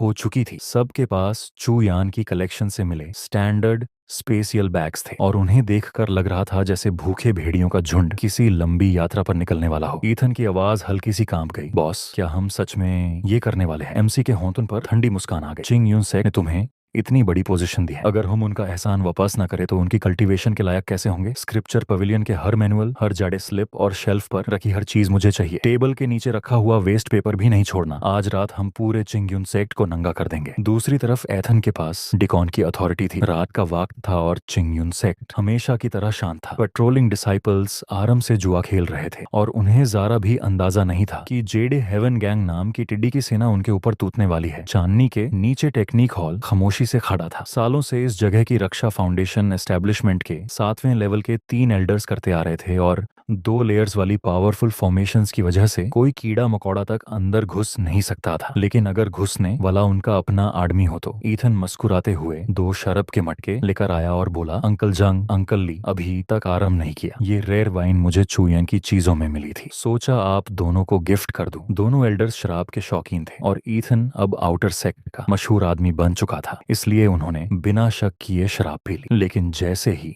उन्होंने मटका खत्म किया, ईथन के चेहरे की मुस्कान गायब हो गई। उसने पीछे छुपकर एक सील बनाई और एक हल्की सी स्पिरिचुअल एनर्जी की लहर निकालकर टेक्निक हॉल की वार्निंग फॉर्मेशंस को चुपके से बंद कर दिया। उस वक्त हेवनली कोर्ट में बैठा एमसी स्क्रीन पर चमकती हुई हरी रोशनी को देखकर अपना हाथ हवा में घुमाते हुए गरज, सब ध्यान से सुनो, हमारा टारगेट टेक्निक हॉल है। हमारा नारा याद रखो, जो दिखे वो उठाओ, जो मिले वो ले जाओ और जो बचे उस भी साफ कर दो। अगले ही पल टेक्निक हॉल के आसपास की स्पेस टेढ़ी मेढ़ी होने लगी। 1 या 2 नहीं बल्कि हजारों स्पेशियल क्रैक्स एक साथ खुल गए। बिना किसी रिकॉग्निशन और बिना किसी हिचकिचाहट के 999 बड़े बड़े साए, नाइट रोब्स और शैतानी मास्क पहने हुए अचानक सामने आ गए। हर एक फाउंडेशन एस्टेब्लिशमेंट परफेक्शन स्टेज पर था। उनकी 999 औरस एक साथ मिलकर इतना भयानक प्रेशर बना रही थी कि हॉल के एल्डर्स का रंग उड़ गया। वो हमला करना तो दूर, जवाब देने की हिम्मत तक नहीं जुटा पाए। हर इंट्रूडर के चेहरे पर मास्क की हंसी बनी हुई थी और सबके कंधों पर उनकी पहचान बन चुके बड़े बड़े बैग्स लटक रहे थे। चारों तरफ से घेरा बन चुका था। एंट्री की इजाजत थी, लेकिन बाहर निकलने का कोई रास्ता नहीं था। 2 टीम्स असेंबली लाइन की तरह सामान पैक करने लगी और बाकी क्लोन्स के साथ एमसी गर्जा, अंडार चलो, जेड स्लिप्स हो, एंशिएंट टेक्स्ट्स हो, दीवार पार लगी पेंटिंग्स हो या टेबल के पैर ही क्यों ना हो, सब उखड़ लो। दरवाजा लात मारकर खोला गया और जो हुआ वो लूट नहीं बल्कि सिस्टमैटिक डेमोलिशन था। कुछ ही पल में शानदार टेक्निक हॉल किसी मंदिर जैसा लगने लगा। दंते एक शेल्फ के पास पहुंचा और बिना देखे कि उसमें ब्लेजिंग फायर सोड टेक्निक है या कोल्ड फ्रॉस्ट पाल्म, उसने पूरी शेल्फ ही जड़ से उखड़ दी और पीछे खड़े क्लोन्स ने यूज पकड़कर सीधा स्पेशियल बैग्स में भर दिया। जब बैग्स भर गए तो सब कुछ बड़े स्पेशियल रिंग में ट्रांसफर कर दिया गया। दूसरी तरफ कुछ क्लोन्स नाइट लुमिनेसेंट पर्ल को निकाल नहीं पाए तो उन्होंने पूरा पिलर ही काट दिया। तब लूकस जोर से चिल्लाया, वो कशिन एनलाइटनमेंट ग्रास से बना है, उसे मत छोड़ना। सिर्फ आधे कप चाय के वक्त में पहला फ्लोर पूरी तरह साफ हो गया। खिड़कियों का कागज तक खुरच कर ले लिया गया। तब डेंटे ने देखा कि जमीन की नीली टाइल्स हल्की रोशनी छोड़ रही थी। ये एज्योर स्पिरिट स्टोन से बनी हुई थी जो कल्टीवेशन के लिए काफी फायदेमंद थी। लूकस और बाकी लोग एक साथ जोर जोर से चिल्लाए, बॉस ने कहा है हेवनली कोर्ट में घर बनाना है। ये फ्लोर टाइल्स काफी अच्छी लग रही है, इन्हें भी उखाड़ लो। अगले ही पल पूरे हॉल में टाइल्स उखाड़ने की खटखट गूंजने लगी। जो कल्टीवेटर्स ग्रेट डाउ और धर्म ट्रेजर्स के लिए लड़ते थे वो अब फ्लाइंग सोर्ड से फ्लोर की टाइल्स तोड़ने में लगे हुए थे। अगर पुराने इमॉर्टल एंसेस्टर्स ये नजारा देख लेते तो गुस्से में अपनी कब्रों में उलझ जाते। और तभी जब दूसरा फ्लोर भी साफ होने वाला था, दूर से एक गुस्से से भरी गरज पूरे आसमान में गूंज उठी। कौन सा पागल मेरे चिंगयुन सेक्ट में घुसने की हिम्मत कर रहा है? दूर आसमान में कई रोशनी की लकीरें बिजली की तरह तेजी से टेक्निक हॉल की तरफ बढ़ रही थी। उनका नेतृत्व खुद चिंगयुन सेक्ट मास्टर कर रहा था और उसके पीछे लॉ एनफोर्समेंट हॉल का हेड और कई इनर सेक्ट मास्टर्स भी आ रहे थे। टेक्निक हॉल से निकल रही अजीब और भयानक ऑरा को महसूस करके सबके दिल घबरा उठे थे। आखिर कौन सा टॉप टियर सेक्ट इतनी हिम्मत कर सकता था कि सीधा चिंगयुन सेक्ट के खिलाफ जंग छेड़ दे? उसी वक्त लुकास ने अपने कान हिलाए, आखिरी फ्लोर टाइल को कमार में खोंसा और एक तेज सीटी बजाई जो रिट्रीट का सिग्नल था। सारे क्लोन्स जो अब तक लूट में बिजी थे एक पाल के लिए भी लड़ने का इरादा नहीं दिखाया। जो दो क्लोन्स आधा पिलर पकड़े हुए थे वो भी सेफ रोशनी में गायब हो गए। एक ही पल में जो हॉल कुछ देर पहले लोगों से भरा हुआ था वो बिल्कुल सुनसान हो गया। बस नंगी दीवारें, उखड़ी हुई जमीन और खाली दरवाजे के फ्रेम बचे थे। लेकिन कोर्टयार्ड में अब भी दो लोग खड़े थे। दंते नहीं गया था। वो बिना कब्दों के अपनी उभरी हुई मसल्स और भयानक मास्क के साथ गेट के सामने अकेला खड़ा था। उसके हाथ में एक विशाल मचे थी। दूसरी तरफ ईथन उसकी टांग को जोर से पकड़े हुए था। उसका चेहरा खून से भरा हुआ था और वो बिल्कुल किसी बेचारे आदमी की तरह रो रहा था। दंते गर्जा, अगर निकलना है तो पहले पुरखों के खजाने वापस करो। और अगले ही पल उसने एक्टिंग के मुताबिक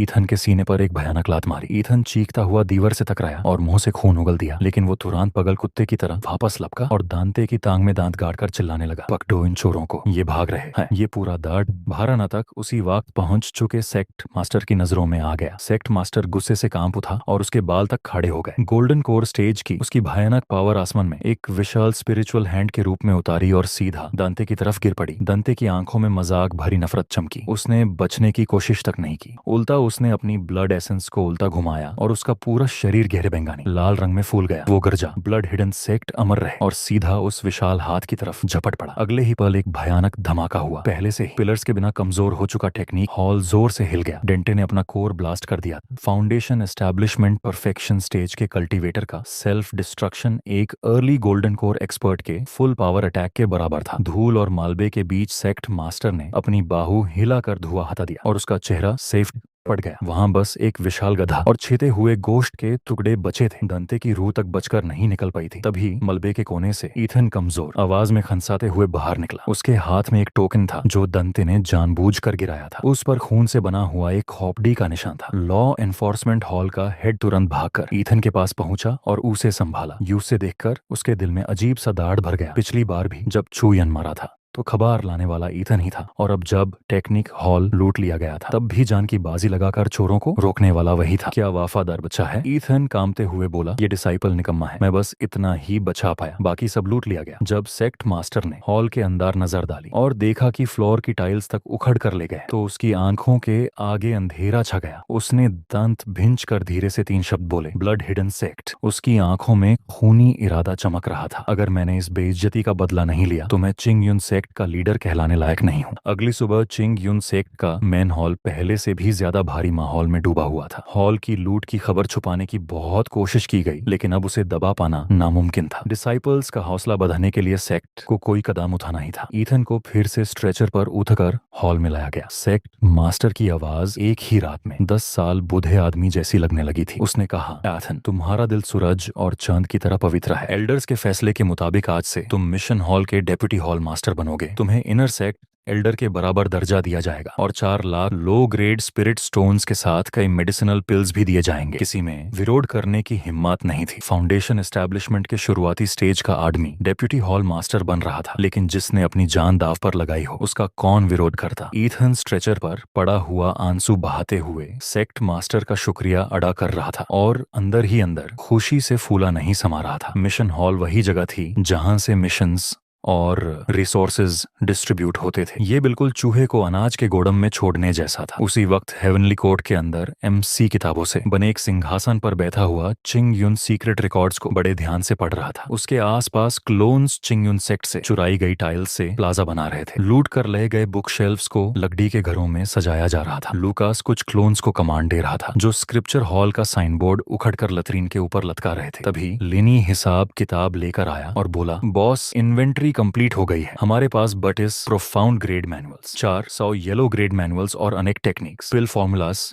और फॉर्मेशन डायग्राम्स है। अर्थ ग्रेड या उससे ऊपर की चीजें नहीं मिली, लेकिन हेवनली कोर्ट की बुनियाद के लिए ये काफी है। MC ने किताब बैंड की और उसकी आंखों में सुनहरी चमक उभर आई। बहुत बढ़िया। इन मैनुअल्स और सिस्टम की कैलकुलेशन पावर के साथ मेरे 10,000 क्लोन्स सिर्फ सेल्फ डिस्ट्रक्शन करने वाली सुसाइड स्क्वाड नहीं रहेंगे, लेकिन मैनुअल्स के साथ साथ पैसे भी जरूरी थे। MC खड़ा हुआ और उसकी नजर चिंग युन सेक्ट के मेन पीक की तरफ टिक गई। ईथन ने अभी अभी एक नई खबर भेजी थी। ब्लड हिडन सेक्ट के खतरे से घबराकर चिंग युन सेक्ट अपने सीक्रेट आउटपोस्ट्स का सारा माल वापस हेडक्वार्टर्स में जमा कर रहा था और मिशन हॉल के एक सीक्रेट कंपार्टमेंट में ट्रेजरी की रिस्ट्रिक्शन मैप की कॉपी भी छुपी हुई थी। MC के होंठों पर हल्की सी मुस्कान आ गई। किताबें तो मिल गई, लेकिन पैसा अभी भी कम है। इथन को के दो पहले अपने जख्म ठीक करे। जब डेप्यूटी हॉल मास्टर की कुर्सी पर अच्छे से बैठ जाए तब सेक्ट का ख्याल रखे। अगली बार हम उनकी ट्रेजरी की रक्षा करने में मदद करेंगे। धीरे धीरे हेवनली कोर्ट, जो पहले एक सुनसान और उदास जगह थी, अब किताबों के समुंदर में बदल चुकी थी। स्क्रॉलस, जेड स्लिप्स और पुरानी किताबों के पहाड़ लग चुके थे। हवा में पुराने कागजों और स्याही की खुशबू फैली हुई थी और उसके साथ चोरी के माल की अजीब सी मीठी महक भी थी। MC सबसे ऊंचे किताब के ढेर पर बैठा हुआ general history of the continent नाम की किताब को आराम से पलट रहा था और उसके चेहरे पर संतुष्टि भरी मुस्कान थी। मेरी ब्रा और भी ज्यादा फरो हो गई हर पासिंग मोमेंट के साथ। नीचे 99 strong barley figures cross legged बैठे थे। सबके हाथ में एक बुक थी। कुछ लोग कंसंट्रेशन में ब्राउज टाइट करके पढ़ रहे थे और कुछ फ्रस्ट्रेशन में अपने बाल खींच रहे थे, जैसे उन्हें लग रहा हो कि वो पेजेस के अंदर का नॉलेज लिटरली खा लेना चाहते हो। और कुछ जैसे दंते अपनी बुक से फेस कवर करके जोर से स्नोर कर रहे थे। सब लोग उठो। मैंने हाथ में बुक को रोल करके दंते के सर पे शार्प थुड़ के साथ मार दिया। दंते एकदम से स्टार्टल्ड होके उठा। अपना ध्रुल वाइप करते हुए बोला, बॉस खाने का टाइम हो गया क्या? मैं चिल्लाया, खाना खाना खाना, तुम्हें सिर्फ खाना ही आता है क्या? मैंने ग्राउंड पे पड़े बुक्स के पाइल की तरफ पॉइंट किया, फ्रस्ट्रेशन और हाई एक्सपेक्टेशंस दोनों फील करते हुए। ये नॉलेज है, ये पावर है, हमने इसे प्लंडर किया है, पर जब तक इसको अपने अंदर एब्जॉर्ब नहीं करते ये हमारा नहीं बनेगा। सब मेरी बात सुनो। क्लोन्स एकदम परफेक्ट यूनिसन में खड़े हो गए। बैक स्ट्रेट रग्ड स्टाइल के बाद भी उनकी डिसिप्लिन इंसान थी। अगले 5 डेज तक कोई काम नहीं करेगा और बिल्कुल भी कोई नहीं सोएगा। मैंने 5 फिंगर्स रेस किए। मैं चाहता हूं तुम यहाँ के हर सिंगल कैरेक्टर को अपने माइंड में फोर्स करो। हम सिर्फ बैंडिट्स नहीं रहेंगे, हम सिविलाइज्ड बैंडिट्स बनेंगे। तब लुकास ने डिस्ट्रेस्ड एक्सप्रेशन के साथ बोला, हाथ में book fundamentals of formation arrays पकड़ के, बॉस ये टास्क बहुत ही डिफिकल्ट है। इसके ट्विस्टेड डायग्राम्स अलग अलग देखो तो समझ आते हैं, पर कंबाइन कर दो तो हेवनली स्क्रिप्चर्स से भी ज्यादा इंस्क्रूटेबल लगते हैं। मैं बोला, अगर समझ नहीं आता तो मेमोराइज करो। 99 माइंड्स लिंक्ड है तो स्टोन को भी आर्ट में कर्व कर सकते हैं। मैं मजाक नहीं कर रहा। ये है मेंटल रेजोनेंस क्लोन सिस्टम का टेरिफाइंग नेचर। अगर एक पर्सन नहीं समझता, 100 लोग डिस्कस करके सॉल्व कर लेंगे। जब नियरी 1000 कॉन्शियसनेस सिमुल्टेनियसली प्रोसेस करते हैं, ये कंप्यूटेशनल पावर किसी भी जीनियस को क्रश कर सकती है। और टैब मैंने देखा mystical patterns mayor golden core पे मैनिफेस्ट हो रहे थे, 2 से 9 पाथ्स सक्सेशन में, और तुरंत ही पूरा माइनर वर्ल्ड ट्रेम्बल कर गया जब 10वीं पैटर्न प्राइमोडियल केओस की पावर से कार्वे हुआ। परफेक्ट गोल्डन कोर फॉर्म हुआ और एक इनडिस्क्राइबेबल एनर्जी वेव सेंटर से रिपल कर गई। माइनर वर्ल्ड के बॉर्डर्स फ्रैंटिकली एक्सपैंड होने लगे। जो स्पेस पहले सिर्फ 10 मिलियन वाइड था, वो ब्लिंक में 20 माइल्स वाइड था और स्पिरिचुअल एनर्जी का अलूरिंग पल्स इमिट होने लगा। स्पिरिचुअल एनर्जी का कॉन्सेंट्रेशन इंस्टेंटली सर्ज हुआ, 10 गुना डेंसिटी पे सेटल हो गया। मैंने डीप ब्रेथ लिया, पूरा बॉडी इनविगरेट फील कर रहा था। तभी लिटिल डेमोनिस्ट की फेंट वॉइस आई, अपना बैलेंस देख। मैं शॉक में कंट्रोल पैनल खोला। Current balance 4.5 million low grade spirit stones था। डैम इट, मैं जंप करके खड़ा हो गया। मेरे 20 मिलियन कहाँ गए? ब्लिंक में 20 मिलियन गैप हो चुके थे। लिटिल डिमोनिस्ट अपनी शार्प टंग के साथ थोड़ा दूर ड्रिफ्ट कर गया और बोला, नो सॉ फाउंडेशन एस्टैब्लिशमेंट परफेक्शन कल्टिवेटर्स को तुम केबिज समझते हो क्या? और जो small world expansion spirit veins formation है, वो हेवन और अर्थ की क्रिएशन को ही स्टील कर रहा है। अगर ये स्पिरिट वेन आउटसाइड वर्ल्ड में होता तो फर्स्ट रेट सेक्ट हेड्स फोड़ के लड़ते। तुमने हाफ ईयर की मेहनत से जो प्लंडर किया था सब खत्म, अब बस 4.5 मिलियन बचा है। देखने में ज्यादा लगता है पर इस सिस्टम के नेचर के साथ ये भी कोई रिपल नहीं करेगा। मैं गुस्से में चिल्लाया, ग्रीडी मर्चेंट, तू डेफिनेटली एक ग्रीडी मर्चेंट है। मैं अपने दांत भींच लिए। मास्टर, अपनी नाजर ब्रॉडन करो। लिटिल डिमोनेस ने नीचे नीलिंग डेमोन स्पाई की तरफ इशारा किया। अब हम कोई नॉर्मल फोर्स नहीं है, हमारे पास पैसा भले ही नहीं है पर क्या ये हमारे सामने एक वॉकिंग ट्रेजरी नहीं है। मैंने उस उंगली की डायरेक्शन फॉलो की। स्पाई का पूरा बॉडी कांप रहा था। 10,000 बर्ली फाउंडेशन एस्टैब्लिशमेंट कल्टीवेटर्स को अपने आसपास देख के उसको लग रहा था जैसे वो जायंट्स के लेयर में फांस गया हो। सही बात है। मैंने गहरी सांस ली। मेरी आंखें शार्प हो गई। अगर पैसे खत्म हो गए हैं तो फिर हम प्लंडर करेंगे। डीमन रियलम ने मुझे प्रोवोके करने की हिम्मत की है। अब उन्हें ब्लेम नहीं करना चाहिए। जब मैं उनकी हर लेयर को रेड करके टोटल कॉन्फिस्केशन करूंगा। मैंने मुड़ के एक्सेल की तरफ देखा और ऑर्डर दिया, एल्केमी और आर्टिफैक्ट रिफाइनिंग टीम्स के अलावा सबको असेंबल करो। इस बार हम राइटियस जेंटलमैन का नतक नहीं करेंगे। 1 लाख मी के रेडियस में जितने भी इविल और डिमोनिक कल्टीवेटर स्ट्रॉन्ग होल्ड्स हैं सबको पूरा वाइप आउट करना है। और सुनो, यहाँ से गुजरते हुए कुत्ते को भी 2 स्पिरिट स्टोन्स छोड़ के जाना पड़ेगा। हमें डीमन रियलम में एंटर करने के लिए रिच पैटर्न्स जैसा ट्रैवल एक्सपेंस चाहिए। एक्सेल ने एपीनी ग्रेट ब्लेड शोल्डर पे रखी और मुस्कुराया, ठीक है बॉस, हम ब्रदर्स को सबसे ज्यादा यही पसंद है, हेवन के नाम पे जस्टिस डिलीवर करना। 10,000 मैन स्मॉल वर्ल्ड में चीर कर उठे और उसी मोमेंट एक डिस्ट्रक्टिव असॉल्ट स्टार्ट हो गया डार्क फोर्सेस के अगेंस्ट। उधर चिंग युन सेक्ट का ओल्ड एंसेस्टर अभी भी अपनी डिफेंसिव लाइंस स्ट्रेंथन कर रहा था। उसको क्या पता था कि रियल डेंजर डीमंस नहीं बल्कि ये डेस्परेट मराउडिंग हेवनली कोड गैंग है। बाहर ब्लैक विंड स्ट्रॉन्ग होल्ड जैसे बैंडेड बेस को जो पहले लोग 500 मीटर के अंदर अनडिस्टर्ब्ड समझते थे, वो आज सिर्फ बूट्स के प्रेशर से क्रश हो गया था। Strong hold master half step golden core stage का था, गोस्ट हेड सेबर के साथ फेमस, पर आज उसकी सब रेपुटेशन टूट चुकी थी। एक्सेल थ्रोन पे बैठा इंसोलेंटली, मास्क के पीछे उसकी स्माइल टॉर्च लाइट में और भी चिलिंग लग रही थी और नीचे क्लोन्स हाइव की तरह काम कर रहे थे। Loot, search, dismantle, enough nonsense. Ethan नरकी ने कोल्ड वॉइस में बोला, ट्रेजरी की दे और हेयर पिन जो तुम्हारी 7th वाइफ का है। स्ट्रॉन्ग होल्ड मास्टर का दिल रो पड़ा पर वो कुछ नहीं कर सका। सब लूट लिया गया, यहाँ तक कि उसके कपड़े भी नहीं बचे और स्पिरिट हाउंड तक को शेयर से शेव करके उसकी फुर भी स्टोरेज बैग में भर दी गई। बॉस ने बोला है, कुत्ता भी पास हो तो उसका फुर भी चाहिए, एक क्लोन बोला। ऐसे ही हाफ मंथ तक 1 लाख में रेडियस में टेरर फैलता रहा। इवल कल्टीवेटर्स के लिए अपोकलिप्स और ऑर्थोडॉक्स सेक्ट्स भी सिर्फ ट्रिब्यूट देके बच पा रहे थे। और उधर मैं हेवनली कोड सब डिमेंशन में एक काम लाइफ जी रहा था। Eternal spring, dense spiritual energy, और मैं स्पिरिट स्प्रिंग पूल में रिलैक्स्ड पड़ा था। सारा काम क्लोन्स कर रहे थे, कल्टीवेशन भी, बैटल्स भी, और मैं सिर्फ फ्रूट खा के डायरेक्शन दे रहा था। ये life I would not trade it even for becoming celestial immortal, मैं सोच रहा था। वीडियो खत्म। और एक छोटा सा अपडेट दोस्तों, मैंने कहा था कि 1000 कंप्लीट होने के बाद मैं पूरी सीरीज कंप्लीट करूंगा और मेरा इरादा अभी भी वही है। लेकिन इस सीरीज के 4 से 5 चैप्टर्स मिसिंग थे जिन्हें मैं काफ़ी टाइम से सर्च कर रहा था। मैं नहीं चाहता था कि स्टोरी के इंपॉर्टेंट पार्ट्स स्किप हो जाएं, इसलिए थोड़ा समय लग रहा था। पर घबराने की ज़रूरत नहीं है। आखिरकार मुझे एक्चुअल क्लिप्स मिल गई हैं, लेकिन उन क्लिप्स को ढूंढने में मेरा पूरा दिन निकाल गया। इसलिए जो बचा हुआ पार्ट है वो मैं नेक्स्ट वीडियो में कंप्लीट करूंगा। और एक और बात, चैनल पर मोनेटाइजेशन से रिलेटेड भी कुछ इश्यू आ गया है जिसे मैं सॉल्व करने की कोशिश कर रहा हूं। इस वजह से भी कुछ चीज़ें डिले हो गई हैं। और अब एक शॉकिंग बात, मेरे एनालिटिक्स के हिसाब से वीडियो देखने वाले लगभग 98% लोग अभी तक सब्सक्राइब नहीं हैं। मतलब पूरी कहानी देखोगे, एंडिंग का वेट करोगे, नेक्स्ट पार्ट के कमेंट भर दोगे, लेकिन सब्सक्राइब नहीं करोगे। ये क्या सीन है भाई? अगर रोज मेरी वीडियोस देखते हो तो एक सेकंड निकाल के सब्सक्राइब कर दो। इससे चैनल की हिस्ट्री और क्रेडिबिलिटी स्ट्रांग होती है और यूट्यूब को भी लगता है कि कंटेंट लोगों को जेन्युइनली पसंद आ रहा है। और हाँ, फ्री है, पैसे नहीं लगेंगे। वैसे मुझे एक बात समझ नहीं आती, कल को अगर मैं बोल दूं नेक्स्ट पार्ट सिर्फ मेंबर्स के लिए है तो आधे लोग तुरंत सब्सक्राइब करके बेल भी ऑन कर लेंगे। लेकिन अभी जब सब कुछ फ्री में मिल रहा है तब सब्सक्राइब करने में इतनी कंजूसी क्यों? लेकिन मैं मेंबरशिप वॉल लगाने वाला क्रिएटर नहीं हूं। मुझे पता है तुम लोग इस सीरीज को कितना एंजॉय कर रहे हो, और सच कहूं तो मुझे भी बहुत अच्छा लगता है जब कमेंट्स में तुम लोगों का एक्साइटमेंट देखता हूं। बस बदले में एक सब्सक्राइब और थोड़ा सपोर्ट कर दिया करो। वैसे मेरी एक और वजह थी इस सीरीज को जल्दी कंप्लीट करने की।